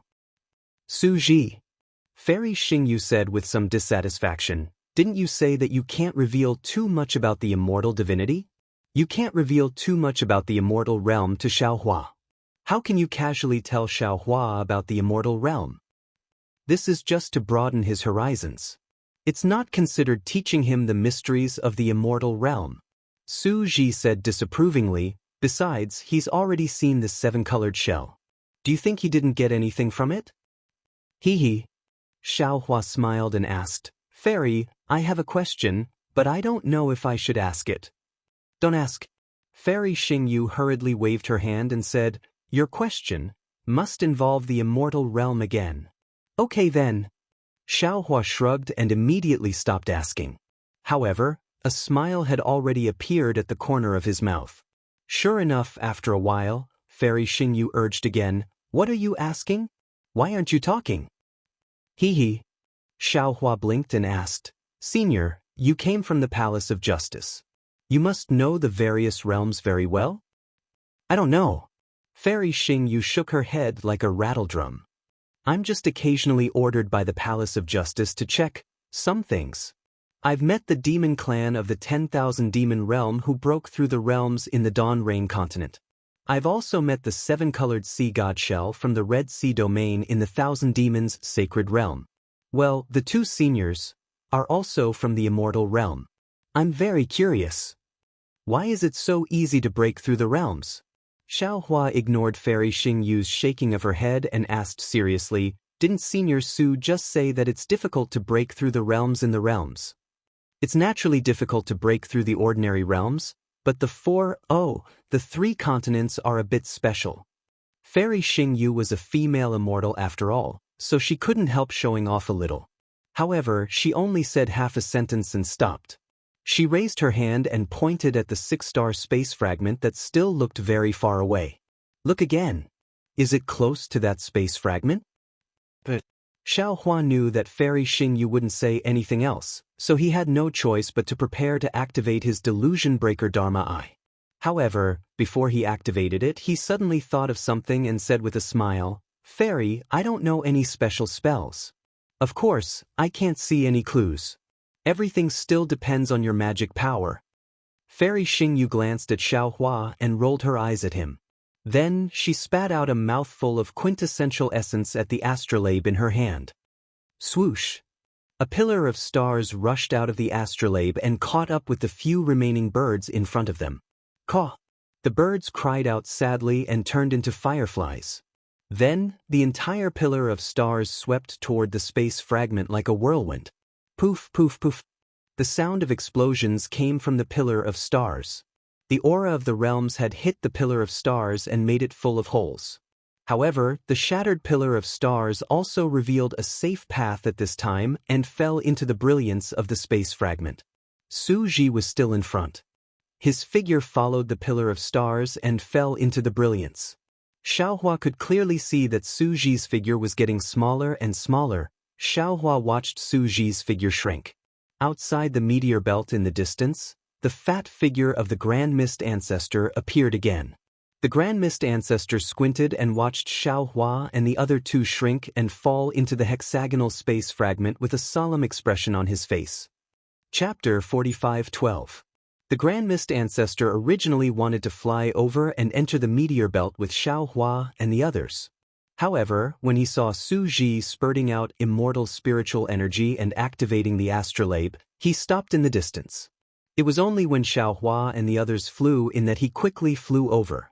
He looked at the backs of the three people and thought to himself, although this person looks a little unfamiliar, the way he activates the astrolabe is exactly the same as that person. If I'm not mistaken, it was him. Since he's still alive, why didn't he save me? This kind of senior. It's fine if I don't recognize him. With that thought, the Grand Mist Ancestor waved his fat monk robe. Two balls of black and white air flew out and turned into thousands of thin threads in the meteor belt. These thin threads seemed to have intelligence and were rapidly drawn into the turbulent flow of the realm. They were either torn apart or moved against the flow. In just a moment, the turbulent flow that was invisible to the naked eye and divine sense was clearly revealed to the Grand Mist Ancestor. He watched as the black and white threads spread further and gradually covered the space fragments within a dozen li. The black and white threads were indeed effective. Wherever there was a dead end, the black and white threads would cut off randomly. Wherever there was a way out, the threads would rapidly extend and reveal the path of light. Seeing this, the Grand Mist ancestors smiled proudly. This old man has the yin-yang illustration manual.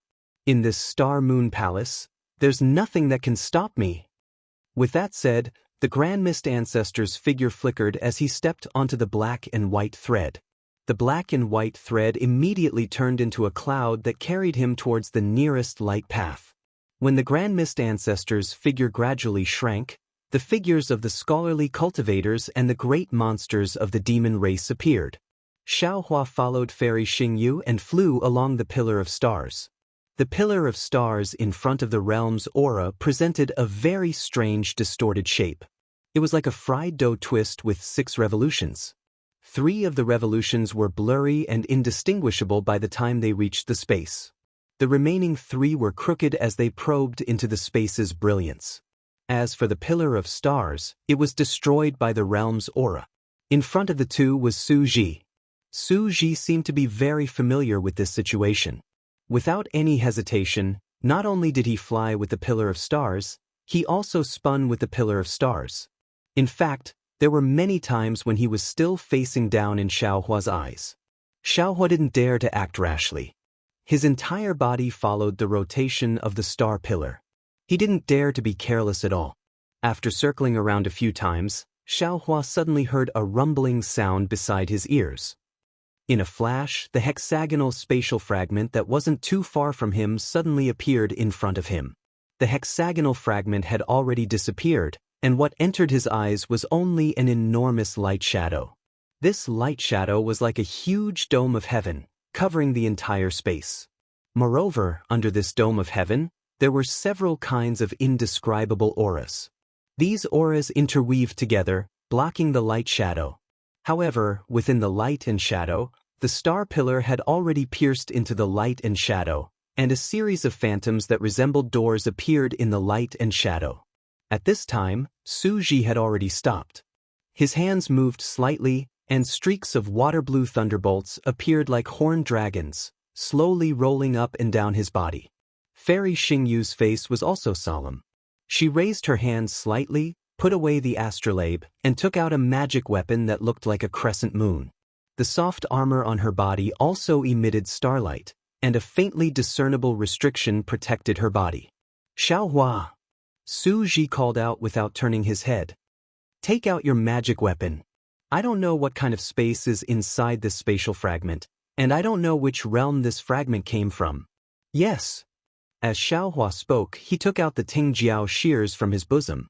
Under the urging of his magic power, the entire Tingjiao shears emitted a dazzling golden light.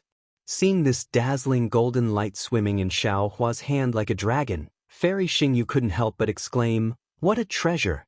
Xiaohua, I really didn't expect you to have a capital spiritual treasure. It's a pity that this capital spiritual treasure is somewhat incomplete."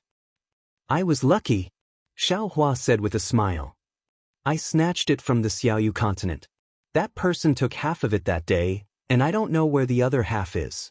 It's good that you can use it." Su Ji didn't say much. He watched as the shadow of the star pillar crashed into the space gradually solidified. He shouted, "Xingyu, Xiaohua, let's rush in." But Fairy Xingyu and Xiaohua shouted in unison, urging their figures to rush toward the shadow of the door at the same time. Boom! Just as Xiaohua rushed into the light shadow, he felt that his surroundings were surrounded by clouds and mist, followed by the sound of thunder. Bolts of heavenly lightning fell on top of his head like the Milky Way spilling out. Moreover, there was an inexplicable pressure on Xiaohua's body. This pressure was so great that it felt as if the whole world was pressing down on his shoulders, making it difficult for him to move. However, this was nothing. The strangest thing was that in addition to the heavy pressure on Xiaohua's body, there were also tens of millions of tiny vortexes trying to drill into Xiaohua's body. A sour and painful feeling came from his body. Xiaohua snorted coldly and urged his transcendence golden body. While his body was flowing with golden light, his figure continued to expand. Swish, swish. Without waiting for Xiaohua to straighten his back, 2 silvery white human-shaped lights that were at least 3,000 meters long appeared in front of his head. Moreover, from those lights, there was a kind of pressure that made Xiaohua feel fear. It surged toward Xiaohua like a surging tide, blocking Xiaohua's mouth and nose. Moreover, the pressure was like a mountain pressing down. Xiaohua's Mahayana cultivator's pressure couldn't help but be stimulated, and he tried his best to resist. However, this pressure was nothing more than a pellet in front of the mountain-like pressure. There was no way it could compare at all. Large beads of sweat dripped down from Xiaohua's temples. Xiaohua's straight body was slightly bent as an irresistible fear arose spontaneously. This is the fragment of the immortal realm? Fairy Xingyu was a little puzzled, a little surprised, and screamed with ecstasy. Don't be in such a hurry to look at the fragment. Su Ji's calm voice sounded. We didn't expect that the first fragment to be the same space as the immortal realm. Our top priority now is to quickly stabilize the immortal qi in our bodies. Don't strengthen it anymore, or our bodies won't be able to support it. Oh, quickly restrain your pressure. Xiaohua doesn't have any consciousness, so he can't resist our spiritual pressure. As he spoke, the mountain-like pressure gradually shrank and fell into the silvery light. Only then did Xiaohua breathe a sigh of relief. He opened his mouth to say something in a hoarse voice, but the abundant immortal qi rushed into his mouth and nose again. This immortal qi was of a much higher level than the yuan qi of heaven and earth in the three continents. When it rushed into Xiaohua's mouth and nose, it immediately caused discomfort in his body. He didn't know how many years he had not felt choking on water, but it rushed into his head. Xiaohua didn't dare to be negligent. He hurriedly held his breath and condensed his qi, urging the Dharma power in his body to create a defense on the surface of his body. Before he could urge his Dharma power, Su Ji's voice sounded from the silvery light. His voice was like a thunderclap that resounded through the entire space. Xiaohua, don't urge your Dharma power. All your spells now are based on the yuan qi of heaven and earth in the three continents. This is a fragment of the realm similar to the immortal realm. The immortal qi inside is similar to the immortal realm. When this immortal qi comes into contact with spells based on the yuan qi of heaven and earth, it will change. If it's light, it will destroy the spell. If it's heavy, it will cause a backlash and invade your body. Okay. Xiaohua didn't speak and hurriedly nodded. Then, from another silvery human figure, an object that emitted the brilliance of the stars and moon flew out. Fairy Xingyu's voice also sounded from it. I hate stingy people like you the most. I don't believe that you don't have a protective heavenly spiritual treasure. If it weren't for the fact that this is a fragment of the immortal realm and I'm afraid that your body would explode from the immortal qi, I wouldn't have bothered to give you my immortal armor. The object landed in front of Xiaohua. It was a very simple and crude star armor.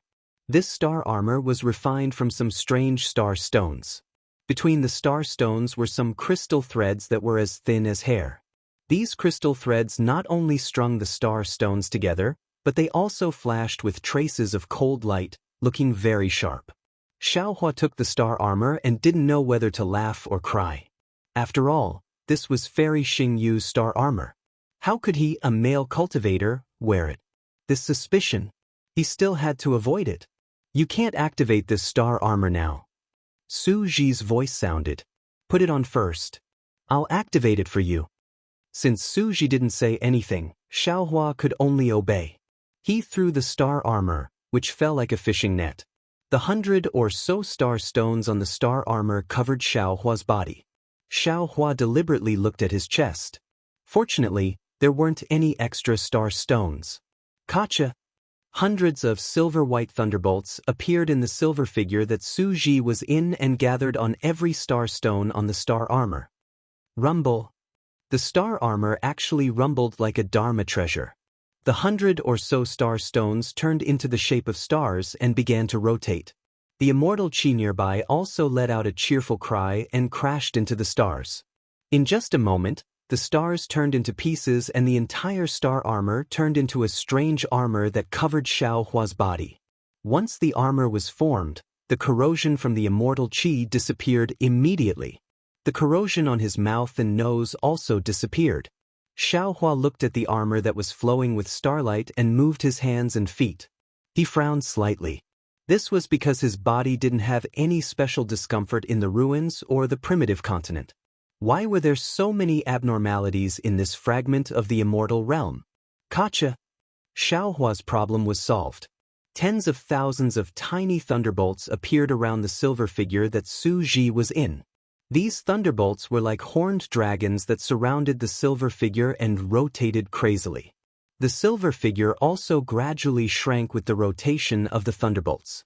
At the same time, a resplendent galaxy flew out from the silver figure of another silver figure and also rotated from top to bottom. Every time it rotated, some of the silver light fell into the galaxy. The silver light that was thousands of feet in size shrank almost simultaneously with Su Ji's silver light. Chapter 45:13. After the time it took to burn an incense stick, Su Ji and Fairy Xingyu's bodies were revealed again, but this time, they were different from before. Not only were there silver scars all over their bodies, but there were also lightning and starlight flowing through these scars, as if they were trying to stop these scars from spreading. The armor that they had worn before was also faintly flashing between the silver spots, looking erratic. The strangest thing was their faces. In the beginning, their faces were replaced by a flickering silver light.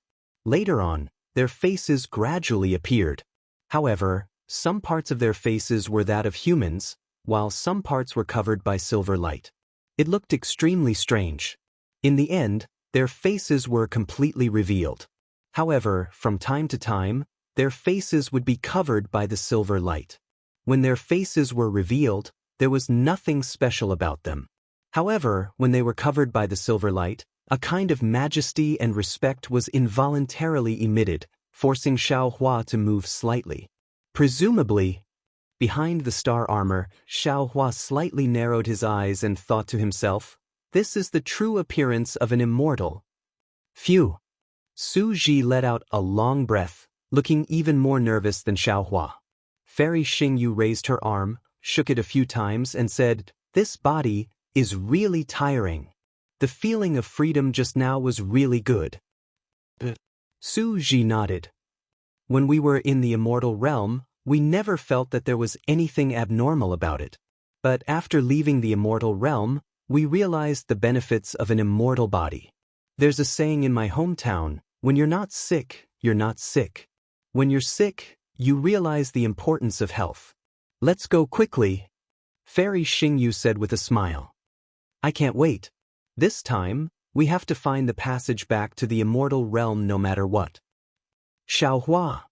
Su Ji nodded, looked at Xiaohua, and asked, "Can you still adapt?" "It's okay for now." Xiaohua nodded.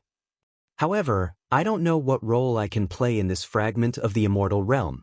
"In this fragment of the immortal realm, you're just a mortal," Fairy Xingyu said with a smile. "Your magic arts, magic treasures, and other things can't be used.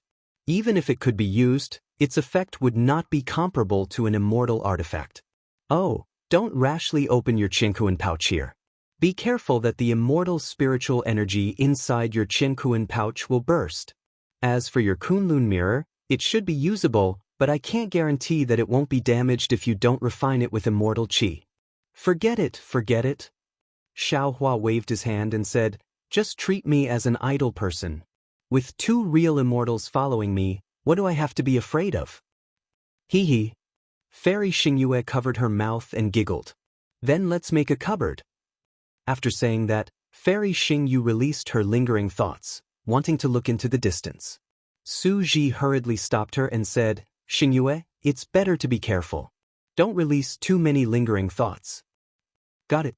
Goddess Xingyu smiled sweetly. Coincidentally, her appearance was covered by the silver light.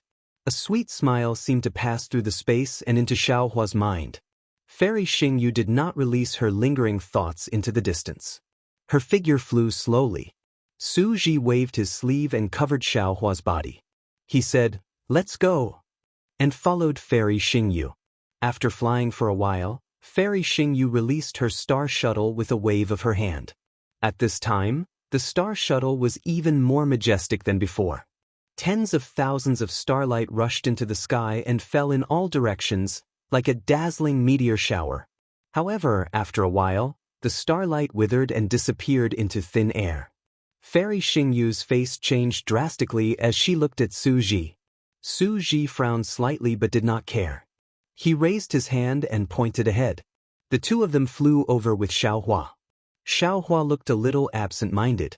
He did not pay attention to Fairy Xingyu's star shuttle. He was puzzled by the smile that Fairy Xingyu transmitted into his mind. What are immortals? I have never seen immortals before, so I have never thought about this question. Now that these two exiled immortals have been here for a long time, they feel that immortals are similar to us. But today, when I really came to the fragment of the immortal world, I realized that immortals are completely different from us mortals. In Tao sect cultivation, the physical body is extremely important. It is also the foundation of becoming an immortal. Without a physical body, one cannot ascend to the immortal world. Previously, I thought that it was because the immortal spirit chi was different from the heaven and earth origin chi. If it were not for the protection of the physical body, the nascent soul would be destroyed by the immortal spirit chi. But now, it seems that if the physical body has not been cleansed by the spirit cleansing pool, it cannot withstand the immortal spirit chi. Then, how can I protect my nascent soul? Moreover, Su Ji had said before that even if I lost my physical body, as long as I cultivated my scattered soul to the 9 tribulations, I would be able to grow a physical body. Naturally, I would be able to enter the spirit cleansing pool and grow a physical body. It seems that the spirit cleansing pool is the most important thing. The spirit cleansing liquid in the spirit cleansing pool. What is it? What is the difference between it and the dragon cleansing liquid in the dragon cleansing pool?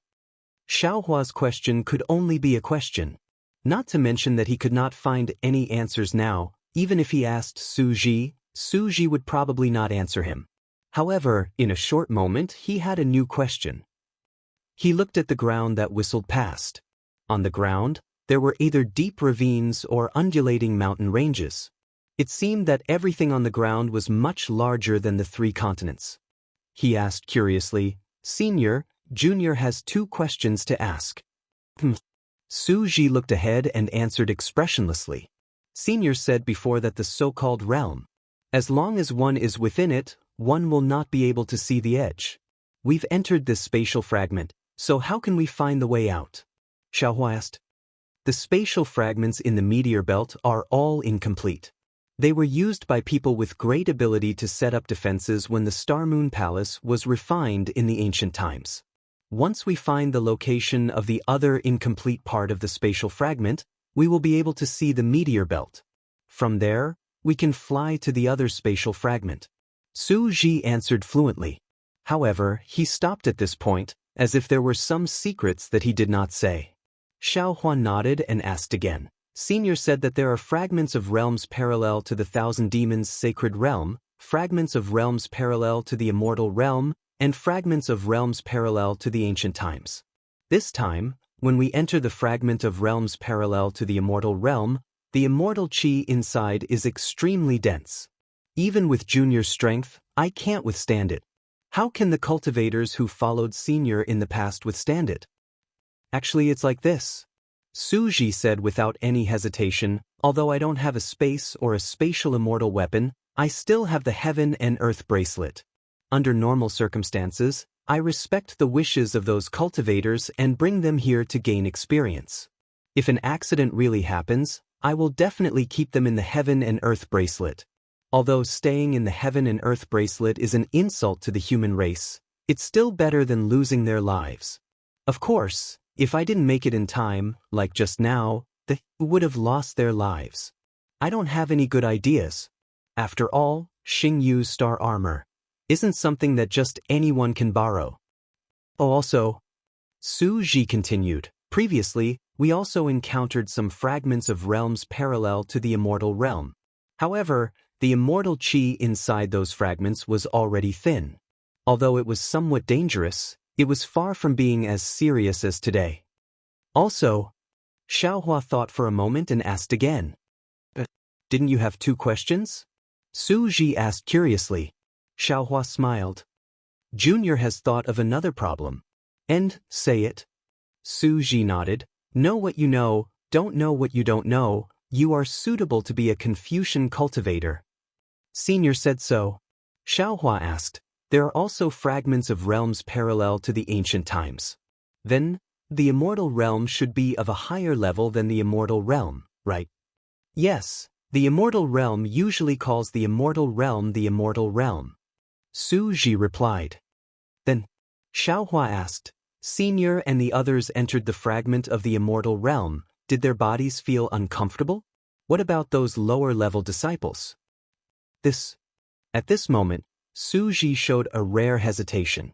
After a moment, Su Ji opened his mouth. Xiaohua, this question. I can answer you.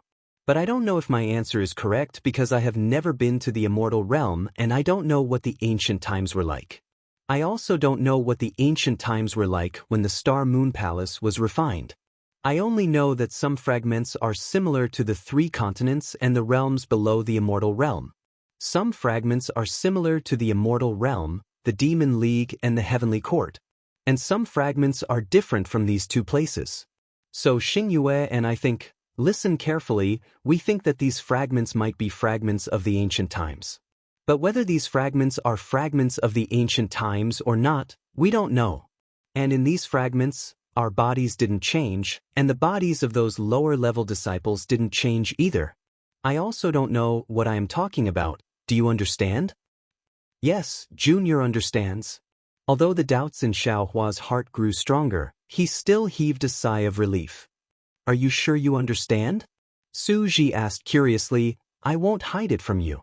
I thought about this before, but this matter has nothing to do with cultivation and returning to the immortal realm.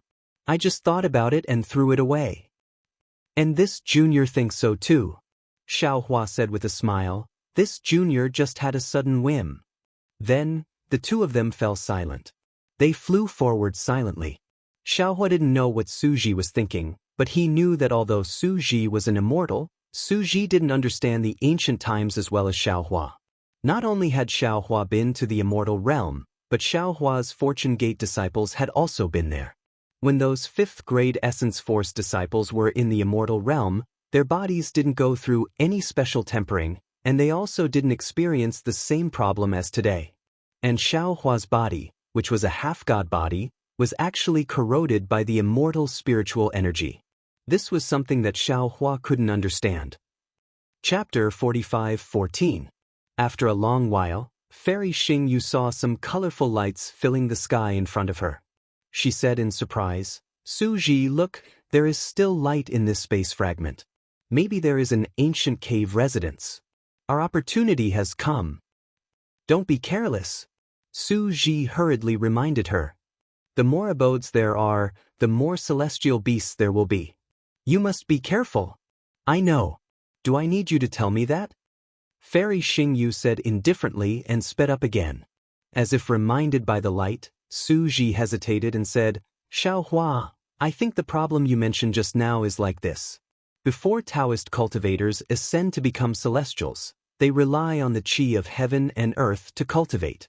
When they reach the celestial realm, they will not be able to adapt to the celestial spiritual qi.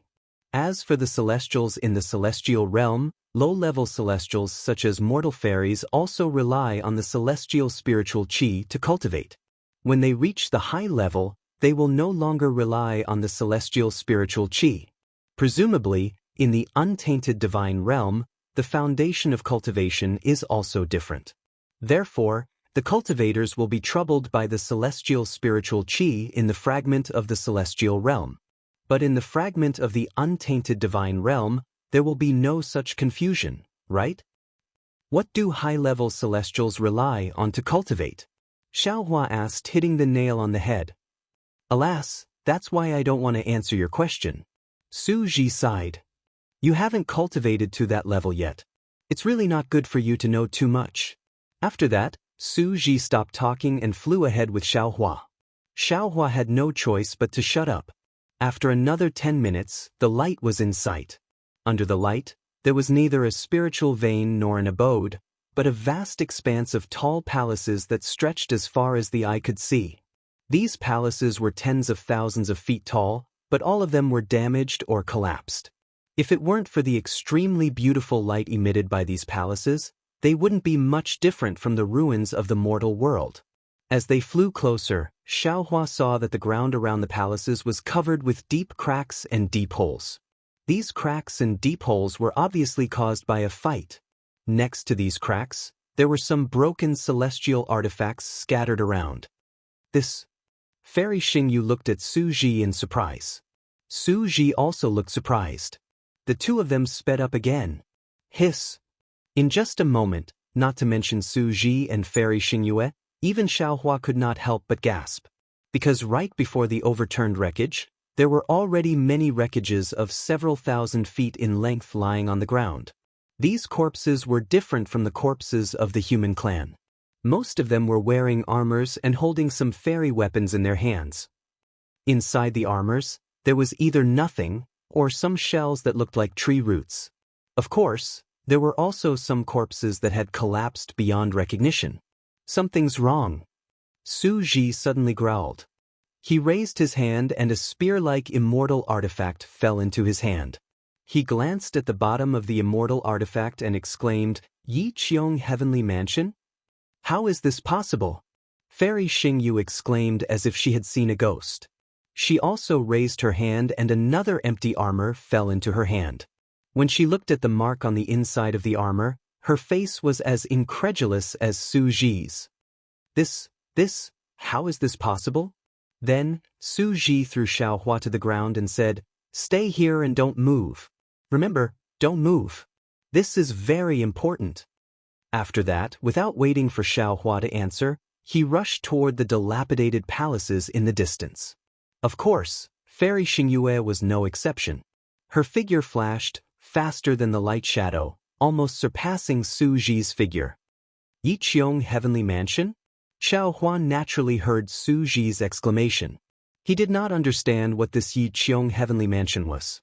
However, judging from the reactions of the two immortals, one was a law enforcer and the other was a law enforcer, this so-called Heavenly Mansion was definitely a famous place in the immortal realm. Moreover, since the two immortals did not want to go in with him, there must be some so-called secret of the immortal realm inside. Xiaohua naturally knew to stay where he was. Of course, Xiaohua only stood there for a moment before he came to his senses. Damn it, that's not right. This Xingyue Palace was refined in ancient times. Since Su Ji and Fairy Xingyu know about this Yi Qiong Heavenly Mansion, this space fragment must have been left behind from the immortal realm in ancient times. In that case, thinking of this, a smile appeared on Xiaohua's face. In that case, this Yi Qiong Heavenly Mansion must be a secret place in ancient times. There are endless secrets hidden inside. Damn it, this space fragment is a huge gold mine. Since I've already entered the gold mine, how can I return empty-handed? Since he knew that this collapsed palace was a famous secret of the immortal realm in ancient times, how could Xiaohua still stand in the distance obediently? He rolled his eyes and activated the flying technique of the soul cultivator. He stuck close to the ground and walked to another place. As he walked, he sensed his own space. Sure enough, as Fairy Xingyu had said, he could already sense his space here. Everything in the space could be taken out. Xiaohua even tried to put an empty armor and immortal weapon into the space. He could do the same.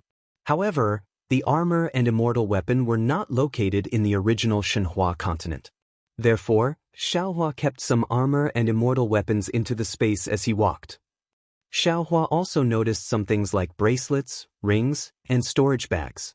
He did not even look at them. They were all put into the space. Xiaohua was already used to stealing things. It had even become a technique. There were many bodies lying on the ground outside the palace. They were either dense or sparse. When they were sparse, Xiaohua only took those bracelets, belts, and the like. When they were dense, Xiaohua took 4 out of 10 of them. This made it so that the density would become sparse and not arouse suspicion. Damn, these are all immortal weapons. The more Xiaohua walked, the more excited he became. This feeling of reaping without sowing was really rare and wonderful. However, after walking for a while, he didn't see Su Ji and Fairy Xingyue. Xiaohua walked to the other side of the hall. When he got there, Xiaohua suddenly stopped. He closed his eyes and seemed to be thinking. After a moment, he suddenly looked into the distance and thought to himself, "That's not right." Previously, in front of the palace, Those armors. Oh, I'll take it as the place where the immortals fell. The immortals seem to have fallen in one direction, as if in the direction where I came from. These immortals seem to be blocking another pair of immortals. The direction of these immortals was similar to the direction where I came from. Moreover, there are more belts and rings here. These immortal weapons are also of a higher level. Could it be? Could it be? Thinking about this, Xiaohua wanted to release his divine sense, but after a short moment, Xiaohua shrugged his shoulders and said with a low chuckle, "This Xiao came here as a mortal. Not only do I have no divine sense, I also have no magic power. I can't even open the storage pouch. All the strange things that have happened here have nothing to do with me. No matter what happens, I'm the most innocent." Xiaohua smiled. He carefully identified the direction and walked in one direction. Along the way, he used his mind to store all the immortal weapons, armors, and immortal slips into his space. Sure enough, in the time it took to finish a meal, a bottomless abyss appeared in front of them. Within the abyss, there were many five-colored clouds. Amidst the clouds, two lights that were brighter than the sun floated within the abyss, illuminating the entire abyss.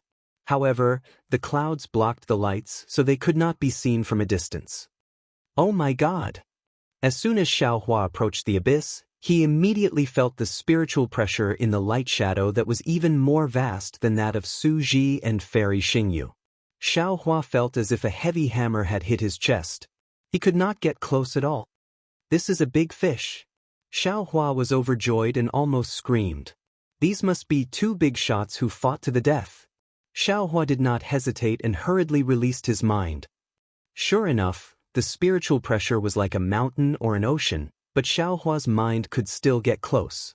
Of course, Xiaohua's mind was just a trickle that could only flow around the light shadow. Even so, Xiaohua could already see that these were two shells that were tens of thousands of feet in size. The shells were full of a mixture of golden and silver light. There were also two immortal weapons in the light shadow.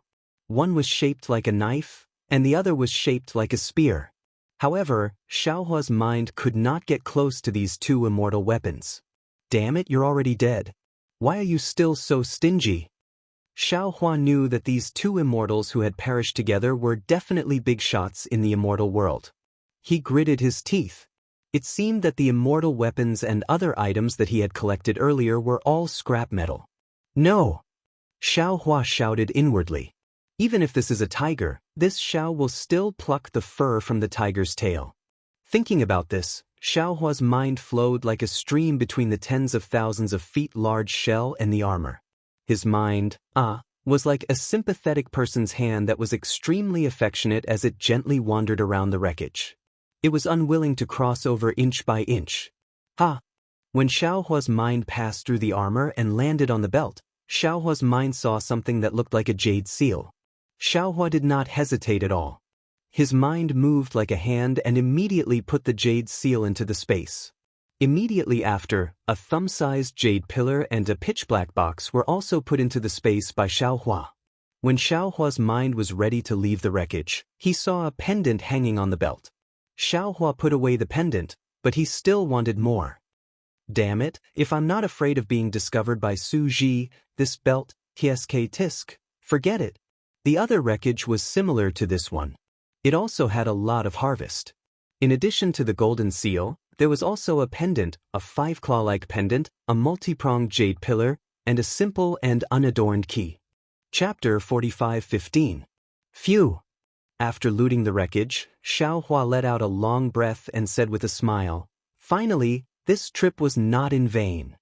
In order not to arouse Su Ji and Fairy Xingyu's suspicion, Xiaohua hurriedly turned around and wanted to leave. However, just as he turned around, he suddenly froze on the spot. He hurriedly released his mind in disbelief. Sure enough, a moment later, Xiaohua revealed a thoughtful expression and thought to himself, "It's a little strange. These two unknown immortals had clearly perished together. However, one of them is holding a weapon in both hands, the other is holding a weapon in one hand, and the other hand. Why is it covering his back armpit? His back armpit is obviously not injured, so why is he covering it there? There must be something he cares about there. Even if he dies, he must protect it." Thinking about this, Xiaohua urged his mind and moved the immortal's hand away and placed it on the ground. Then, his mind penetrated into the armpit of the immortal. It was very strange. The immortal's body was different from the mortal's body. When Xiaohua's mind penetrated into the armpit, the immortal's body actually split open as if it was melting. Then, a 9-colored brilliance bloomed. Within the brilliance, an indescribable polyhedron appeared. It seemed to be in this space, but also seemed to not be in this space. Of course, this brilliance flashed and the polyhedron was immediately taken into the space by Xiaohua. This polyhedron was different from the fairy artifacts that Xiaohua had taken into the space before. It fell into the space that had not been formed before. Seeing that the treasure was in his hands, Xiaohua did not delay at all. He turned around and went to other places to continue searching for armor, fairy artifacts, belts, and other things. Xiaohua originally thought that Su Ji and Fairy Xingyu would find him soon. However, what puzzled him was that Su Ji and Fairy Xingyu did not appear for a full hour. Could it be that there is an even more powerful restriction in this palace? Xiaohua looked at the palace in front of him. Although the huge stone pillars had collapsed, the beautiful stone walls were flashing with brilliance for a long time. Xiaohua had some thoughts in his mind. However, he was very self-aware. If Su Ji and Fairy Xingyu could not escape from the restriction in the palace, how could he? Since he was not empty-handed, why should he take the risk? Especially if there were taboos within this hall, then wouldn't he have touched the bottom line of the immortal dimension? Su Ji and Fairy Xingyu did not fall into a predicament like Xiaohua had imagined. They did not separate, but hurriedly shuttled through the collapsed and dilapidated hall side by side. There were also many corpses in the hall, as well as many precious weapons and other items. However, the two of them did not take a second look at them. They did not dare to release too much of their expanded thoughts and only extended them out a few hundred feet. However, their eyes were different at this time. One of Fairy Xingyu's eyes was like a full moon, while the other was like a bright star. Su Ji's eyes flashed with lightning. The two of them looked at each other with different gazes, as if they were searching for something. They flew into a huge palace. In this palace, there was a huge chair that had been split in half. On the stone wall above the chair, there was a plaque that gave off a milky white light. This plaque was now hanging at a slanted angle, and most of it was already broken. The gazes of the two landed on the signboard at the same time. Their bodies shook violently. At the same time, the silver light hidden under the armor involuntarily rushed out and wrapped around the bodies of the two. A moment later, the figures and faces of the two were once again revealed.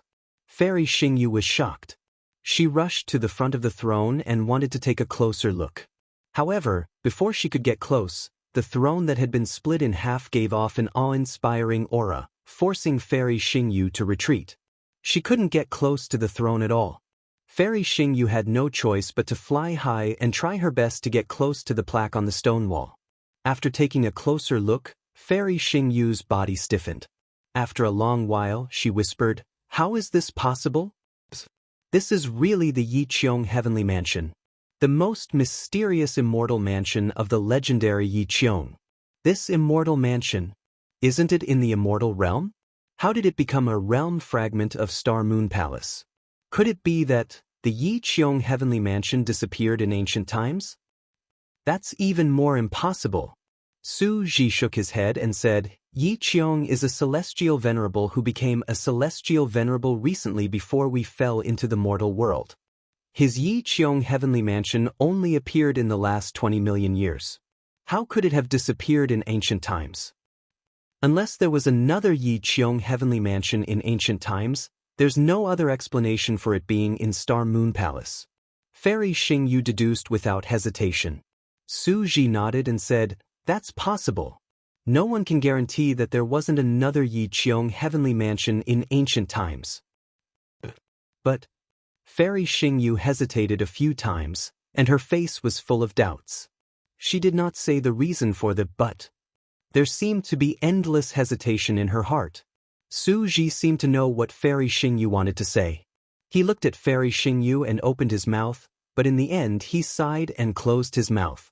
Finally, Fairy Xingyu probed, Su Ji, you've been following me since we entered this heavenly mansion. Are you afraid that there are restrictions in this heavenly mansion and want to protect me? Su Ji shook his head and said, this heavenly mansion has been destroyed. How could there be restrictions? Moreover, the heavenly mansion is full of celestial generals who have been killed. Even if there were restrictions, I'm afraid they would have been triggered by them. However, I don't want to be separated from you because I want to protect you. At the same time, I'm also protecting myself. Alas, that's right. Fairy Xingyu also understood what Su Ji meant, but she still did not want to make it clear. She sighed and said, in that case, you and I, in this heavenly mansion, we can't be separated. Su Ji smiled bitterly. We'll search together and then come here. Then we'll be honest. That's the only way. Fairy Xingyu's smile became even more bitter. It seemed that if she was given another chance, she would definitely not enter this space fragment so easily. Afterwards, the two of them spent another hour walking through most of the halls. Afterwards, they did not touch any of the items or corpses in the halls, and they returned to the main hall. Looking at the throne again, Su Ji said, Xingyu, I think we're in big trouble. Alas, yes. Fairy Xingyu stamped her feet in midair and said, this is indeed the mysterious Yi Qiong heavenly mansion that is widely rumored in the celestial realm. But this heavenly mansion, why would it be in the ancient Star Moon Palace? The ancient Star Moon Palace? Su Ji said with a faint smile, who told you this? I'm afraid you came up with it yourself, right? Why not? Fairy Xingyu frowned and said, although we found this Star Moon Palace first, the token to open this Star Moon Palace can also be found in the 3 continents. This means that before we came, the Star Moon Palace already existed and someone had already entered. It's just that they probably didn't have your divination skills. After they came in occasionally, they couldn't find any trace of the Star Moon Palace. Even so, it doesn't mean that the Star Moon Palace existed in ancient times, nor does it mean that the space fragments in this meteor belt were refined in the Star Moon Palace in ancient times. Su Ji explained, this Yi Qiong heavenly mansion is the best proof. The Yi Qiong heavenly mansion must have fallen into the Star Moon Palace within 1,000,000 years. Okay. Fairy Xingyu was impatient and waved her hand. What's the use of saying this now? Let's find the divine cultivation mirror first. The problem is... Su Ji looked worried. The divine cultivation mirror is just a legend. Who knows if it really exists? Even immortal King Tu Gong has never admitted it. Su Ji, do you know that there's no smoke without fire? Fairy Xingyu said, if Heavenly Venerate Yi Qiong wasn't immortal King Tu Gong's most trusted Heavenly Venerate and if he didn't steal the divine cultivation mirror, how could this legend have spread in the celestial realm? If it weren't for this legend, how could the Yi Qiong heavenly mansion disappear from the celestial realm? Even the Palace of Law doesn't know where the Yi Qiong heavenly mansion is. I think. Su Ji shook his head and said, it's better if we don't look for it. How about we pretend that we never came here at all? How is that possible? Fairy Xingyu smiled bitterly and shook her head. From the moment we saw the Yi Qiong heavenly mansion, it was already difficult for us to escape from this strange vortex in the celestial realm. If you don't say it, I won't say it. Well, Xiaohua won't say it either. Plus, he doesn't know where this place is. Even if we returned to the celestial realm, who would know that we came to the Yi Qiong heavenly mansion? Su Ji said sincerely. Su Ji, I believe you. I also believe that you will never tell anyone. Fairy Xingyu shook her head. But I don't trust Xiaohua. This guy has too many secrets. I can't guarantee that after he ascends to the celestial realm and hears the legend, he won't think of this place. Plus, I don't believe in myself. If the Palace of Law wants to know what we have done in the mortal world all these years, they won't be able to see what we have seen here. But, Su Ji said earnestly, if we start looking for it, regardless of whether we find it or not, we will be killed. If we find it, we won't be killed. Fairy Xingyu said with a smile. If we can't find it, we may not be punished. But if we don't find it, we may be guilty of a great crime. According to the legend, the cultivation mirror is the supreme cultivation method that can make one become a god. Whether you find it or not, it will be troublesome. Su Ji tried to persuade her again. He knew very well that if Fairy Xingyu found the cultivation mirror, she would definitely give it to the Celestial Master of Law. If the Celestial Master of Law wanted to keep this secret, he would have to kill Fairy Xingyu. However, if Fairy Xingyu couldn't find the cultivation mirror and any immortals knew that she had come to the Yi Qiong Heavenly Mansion, they would definitely suspect that Fairy Xingyu had secretly kept the cultivation mirror. The wisest thing to do was to immediately leave this place and never mention this matter again. Even if the Celestial Masters or Celestial Kings searched their souls in the future, they could still maintain their innocence. Chapter 45:16. Yes, I know. Su Ji nodded. He flew to a corpse and released his extended thought to examine it carefully. Fairy Xingyu always said that Xiaohua was stingy and greedy. Now it was her turn. She was much slower than Xiaohua. After a while, her celestial artifact could not hold too much. When she wanted to look for the storage celestial artifacts on the corpses, she found that most of the corpses did not have any storage celestial artifacts. Fairy Xingyu did not wait any longer. She threw away some of the low-quality celestial artifacts she had obtained earlier and put in better ones. Even so, looking at the many celestial artifacts in front of her that she could not take, Fairy Xingyu was very unhappy. Perhaps I should get Su Ji to collect more? Fairy Xingyu looked up at Su Ji, who was not far away. However, after watching for a moment, she was a little surprised. This was because Su Ji was observing more than taking action. He seemed to be searching for something. Su Ji, why don't you take these things? Fairy Xingyu was a little puzzled. What are you looking for? Su Ji looked up and replied, I'm not looking for anything. I just feel that these corpses seem to have been moved by someone. The storage celestial artifacts are all gone. Moreover, the armor and weapons on these corpses are all from the Yi Qiong Heavenly Mansion. We don't know how to refine celestial artifacts. Even if we take all these celestial artifacts, we can't use them. Instead of that, it's better to just take some as evidence. Even if you can't use them, you can take them to trade. Fairy Xingyu urged. We have been in the lower realm for so long that our cultivation can't catch up with our peers. If we don't get some elixirs and secret techniques, how can we cultivate to the celestial master level? Xingyu, Su Ji said, didn't you notice? Most of the corpses in the heavenly mansion have storage celestial artifacts. We can go back and take a few more. Fairy Xingyu blushed and said in a low voice, at that time, I was shocked and wanted to find the truth about the Yi Qiong Heavenly Mansion. I didn't notice this. Su Ji nodded and looked up at one of the corpses. He raised his hand and grabbed it. A jet-black software flew out from the corpse. He looked around and said, this is not bad. It's perfect for Xiaohua to wear. Tise. Fairy Xingyu rolled her eyes at Su Ji and said, he has worn it. How can I take it? The star armor's quality is average. Just give it to him. Su Ji responded with boredom. He was about to lower his head to search again when suddenly, several thoughts that were very similar to Yen Yen's came from afar like a gust of wind. They swept across the abyss, the corpses, and landed on Su Ji and Fairy Xingyu. That will was incomparably cold, filled with bloodlust and brutality. When it landed on the two of them, silver light immediately erupted. Yen? Su Ji was the first to sense it. His expression changed drastically as he exclaimed, there's actually an immortal beast here? Fairy Xingyue's face was also pale. She moved her body and said, of course there will be immortal beasts. But immortal beasts with telepathy? How can we resist them? Let's go. Io, Xiaohua. Su Ji hurriedly followed Fairy Xingyue and flew into the divine palace. However, after flying for a while, he realized something. Xiaohua is still outside the divine palace. This little guy. Fairy Xingyue said angrily, why didn't he wait in place? Why did he run?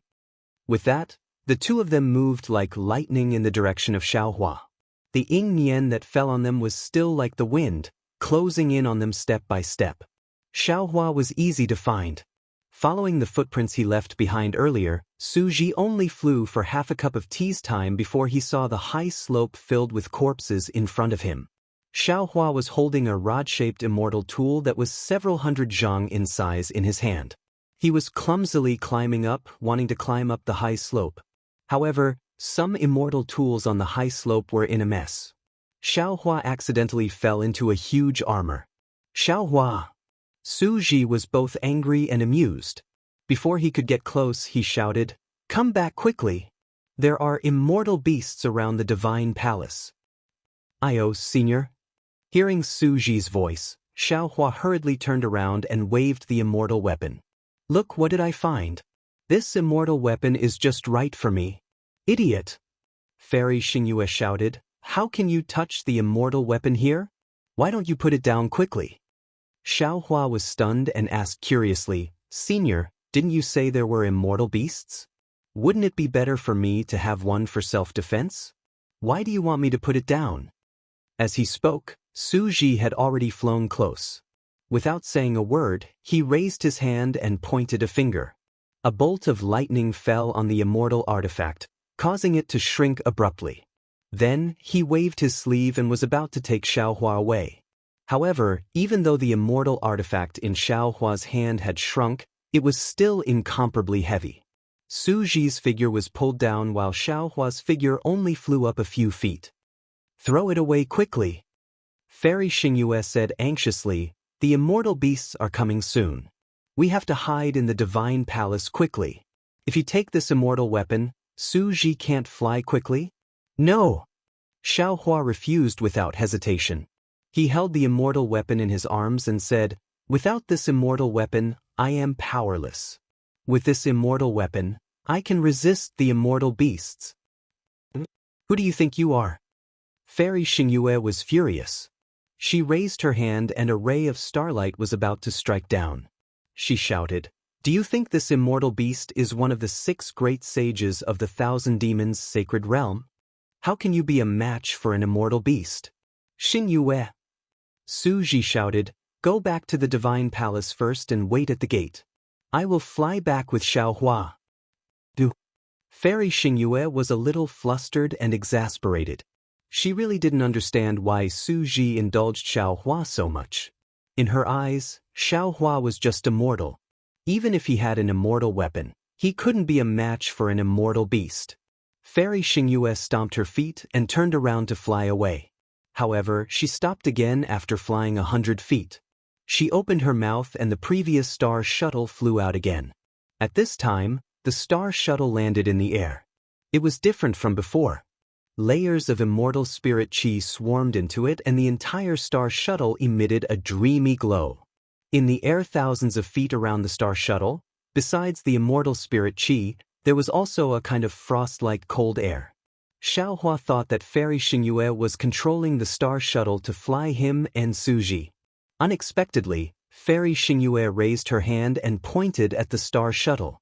The star shuttle slowly rotated and hundreds of starlight rays emerged from the front of the star shuttle, piercing straight into the air.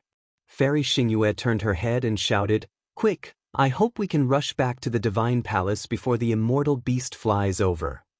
"Go!" Su Ji no longer waved his sleeve. Instead, he waved his hand. A bolt of lightning descended and sealed the space around Xiao Hua. Then, with a loud roar, he grabbed the immortal artifact along with Xiao Hua. His figure descended and flew towards the gate of the heavenly sanctum. Flying with Xiao Hua and the immortal weapon was obviously a little too much for Su Ji. Big drops of sweat rolled down Su Ji's forehead and the silver light under the armor rushed out several times. Xiao Hua was also in a dilemma. He wanted to throw the immortal weapon away several times, but when he saw the solemn faces of Su Ji and Fairy Xingyue, he knew that the immortal beast that hadn't appeared yet must be very powerful. If he didn't have this immortal weapon, he would not only be food for the immortal beast, but also a burden to the two of them. Although Su Ji was a little tired now, it was better than losing his life later. Oh! Suddenly, a strange beast roar sounded. When Xiao Hua heard it, he couldn't help but tremble. Golden flowers appeared in front of his eyes and sparks flew in all directions from his Naiwen palace. Fairy Xingyue and Su Ji's bodies glowed with silver light at the same time, protecting them. Xiaohua was below Su Ji. He could clearly see that when the silver light appeared, traces of blood seeped out of Su Ji's body. Nimbus Immortal Beast. Nimbus Immortal Beast. Fairy Xingyue panicked. How could there be a Nimbus Immortal Beast here? Although Su Ji also showed a rare trace of panic on his face, he replied calmly, "The space fragments here are different from the ones we encountered before. It's normal for immortal beasts to appear that are beyond imagination. The problem is..." Fairy Xingyue urged the star shuttle and shouted, "If we were at our peak strength, we might be able to defeat this Nimbus Immortal Beast. But now, how can we resist this Nimbus Immortal Beast?" Divine Palace. Su Ji didn't mention the name of the Yi Qiong Heavenly Palace. He only said that it was the Divine Palace path. We didn't see the Nimbus Immortal Beast around the Divine Palace before. This immortal beast must be afraid of the Divine Palace's restrictions. We can hide in the Divine Palace. That's the only way. Su Ji mentioned the Divine Palace again, as if to encourage Fairy Xingyue. Fairy Xingyue gritted her teeth and flew toward the gate of the Divine Palace. Xiaohua also frowned and asked in a low voice, "Senior, what kind of immortal beast is this Nimbus Immortal Beast? Why is it so powerful?" "It's not appropriate to mention it now," Su Ji said lightly. "When you see it, you'll naturally know.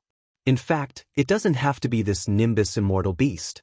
In other places outside the meteor belt, those immortal beasts are not as cruel and fierce as the Nimbus Immortal Beast. Ordinary cultivators are definitely no match for it." After saying that, Su Ji ignored Xiaohua and focused on flying toward the gate of the palace. Awoo! Seeing the gate of the Divine Palace appear in front of her, Fairy Xingyue's face was filled with joy. Suddenly, she heard a roar coming from high up in the sky. Xiaohua looked up and saw 3 strange immortal beasts that were several hundred zhang in size flying over like shooting stars. Before they could even get close, Xiaohua felt a chill in the surroundings, and a bloody smell emerged out of nowhere. Moreover, within the space, there were some faint spots that appeared. These spots were like ferocious eyes that stared at the 3 of them. Looking at the place where the clouds were surging, the so-called Nimbus Immortal Beast's figure was revealed. This immortal beast looked like a huge stork. There was a scarlet bulge on its head, and this bulge was covered with marks of different sizes. Around these marks, there was a boundless amount of immortal spiritual energy clustered around them. Chapter 45:17. The head of the flying dagger immortal beast was flat and slightly long, like several sickles tied together. Its long, flying sword-like beak was the blade of the sickle. The neck of the flying dagger immortal beast was extremely long, with several thick tendons entwined together. Below the neck was the body of the beast, which was covered with triangular scales. The edges of the scales were either covered with fiery red fine fur or flat feathers. Strings of sparks splashed out from within from time to time. 2 pairs of bone wings stretched out from the waist of the flying dagger immortal beast. There were very few feathers on the bone wings, only some sharp protrusions. Every protrusion had a corresponding mark. The tail of the flying dagger immortal beast was also extremely long. This tail was segmented, and as it swung, layers of mysterious crimson runes emerged from the roots and surged to the tip of the tail. The tip of the tail had some fiery red markings. The markings seemed to be on the tip of the tail, but also seemed to be in the void. It gave off an unreal feeling. As for the abdomen of the flying dagger immortal beast, the 3 sharp claws that reached into the void occasionally slashed, creating cracks in the void. Damn it. Although he had not fought with the flying dagger immortal beast yet, Xiaohua had already sensed its power. We should let the golden-winged great rock take a look at this place. If nothing goes wrong, even the first great saint of the demon clan may not be a match for this immortal beast. Senior. Xiaohua smiled bitterly. This is the rhythm of a dead man. I remember that Zhu Qing did not say that the Star Moon Palace was so terrifying back in the Bronze Pillar country. How would Zhu Qing know the details of the Star Moon Palace? Su Ji looked into the distance, still wanting to rush into the Yi Qiong Heavenly Palace before the flying dagger immortal beast arrived. He only said casually, "If you want to find opportunities in the Star Moon Palace, how can you not pay a price?" No. As he spoke, the two flying dagger immortal beasts in front of him suddenly accelerated and disappeared in a flash. At the same time, fiery red bubbles began to appear in the void in front of Xiaohua and the others, like boiling water. Damn it! Fairy Xingyu cursed angrily. She rubbed her hands together in a hurry. Clusters of star-like mist mixed with brilliance fell into the void. Then, the rotating star shuttle suddenly exploded. Tens of thousands of star fragments rushed out of the star shuttle and fell towards the void, causing the surrounding space to collapse.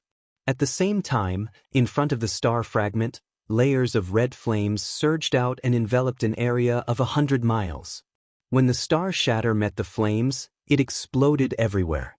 Fortunately, Fairy Xingyu was the first to react. The star shatter formed a kind of defense, blocking all the flames from reaching the crowd. However, in just a few breaths, a fierce aura rushed out from the flames in the distance. The space within hundreds of feet was extremely distorted. Then the space cracked inch by inch like silk. Boom! With a loud bang, 3 sharp sword-like red claws stretched out, passing through the space and grabbing at Fairy Xingyue. Whoosh!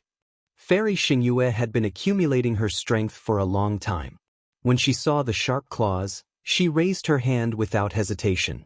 Silver light rushed out from her body. Her saber, like a moon, cut across the sky and slashed at the 3 sharp claws. Clang! A golden sound suddenly rang out. Flames appeared on the flying dagger immortal beast's sharp claws. Layers of runes were split in half, and blood was faintly visible. Suddenly, with a roar, the flying dagger immortal beast's sharp mouth appeared in the space in front of Fairy Xingyue's chest. This sharp mouth broke through Fairy Xingyue's star moon saber at lightning speed and landed on Fairy Xingyue's heart. "Be careful!" Su Ji was shocked. Just as he was about to move his body, a fierce aura descended from the sky above his head, causing Su Ji's body to fall slightly. "Go to the door first." Su Ji did not forget Xiaohua, who was under him. With a wave of his arm, Xiaohua flew out like a meteor. Su Ji had just thrown Xiaohua out when 3 red claws formed a triangle and covered Su Ji in the sky. Even if Su Ji wanted to help Fairy Xingyue, he could not. However, at this moment, Fairy Xingyue waved her other hand again. Her saber was like a star, drawing a star curtain in front of the beast's mouth. Boom! The beast's mouth hit the star curtain and instantly broke it. Under this huge force, Fairy Xingyue's entire body flew out like a fallen leaf. Damn it! Su Ji was furious. The silver light around him shone brightly. Then, with a wave of his hands, layers of thunderbolts flew out like a tide and rushed high into the sky. The thunderbolts were like a tide, but the flying dagger immortal beast's sharp claws were like reef rocks. When they fell, they shattered the thunderbolts. The moment the thunderbolts blocked the flying dagger immortal beast, a dazzling thunderbolt flashed between Su Ji's eyebrows. Waves of thunderbolts flashed like spikes from within. When the ripples fell into the sky, the entire sky collapsed. An aura that was close to the will of heaven and earth overflowed from the collapse. As Su Ji grabbed between his eyebrows, a light as bright as a star appeared in his hand. The light pierced through all the darkness, and the vast aura instantly filled the entire space fragment. This is a punishment celestial weapon. Even though Xiaohua had already slowed down in midair and was about to descend, he could still easily identify the origin of the immortal artifact in Su Ji's hand when the powerful aura of justice, fairness, and justice rushed past him. He could not help but groan and look up at Su Ji. In the light and shadow, a punishment celestial weapon that looked like a spear appeared. The spear looked like it was only 8 feet long, but the light and shadow vaguely seemed to be submerged in the void. Endless thunderbolts appeared in the spear, and thousands of thunderbolts that revealed supreme majesty overflowed on the surface of the spear. Su Ji held the spear, and without any hesitation, he stabbed it toward the top of his head. Where the spear landed, the entire space was pierced, and the space within 100 miles was also transparent. In this transparent space, Another flying dagger immortal beast could be seen, and a terrifying expression appeared on its ferocious face. However, the punishment celestial weapon only pierced a few feet. Ka-ka-ka. A burst of ear-piercing cracking sounds came from Su Ji's body. The armor on Su Ji's body broke, and pieces of flesh burst out from the armor. Even the space between Su Ji's eyebrows had a blood stain that looked like a thunderbolt. In the blood stain, white bones could be seen. Su Ji coldly snorted, and his hand that was controlling the punishment celestial weapon did not stop. He did not care about the collapse of his body at all. He wanted to kill the flying dagger immortal beast before he was powerless. Unfortunately, wishes were always beautiful, and the things in the world would never change because of true feelings. The punishment celestial weapon only pierced another 10 feet before the thunderbolts around it were gradually extinguished. The soaring aura was also contained within the spear. What was special was that the spear rapidly shrank until it was less than a few inches long, and it automatically fell between Su Ji's eyebrows. Aogg. The flying dagger immortal beast that almost died in the punishment celestial weapon suddenly let out a roar. It didn't escape, but it charged out from the void towards Su Ji. Su Ji hurriedly waved his hand and a spear-like celestial weapon appeared in his hand. Woo! He stabbed at the flying dagger immortal beast. Su Ji rarely showed his skills, but this spear was amazing. Although the celestial weapon didn't have much celestial spiritual energy, it still dodged the flying dagger immortal beast's attack and stabbed into the flying dagger immortal beast's body from a strange angle. Boom! The flying dagger immortal beast roared angrily. Thousands of flames appeared on its scales and instantly wrapped around the celestial weapon.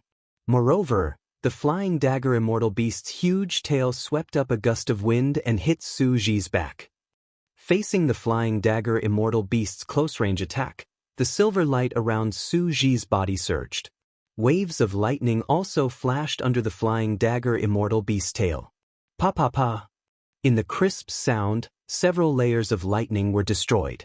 Su Ji's body was also swept by the flying dagger immortal beast's tough tail and fell like a stone.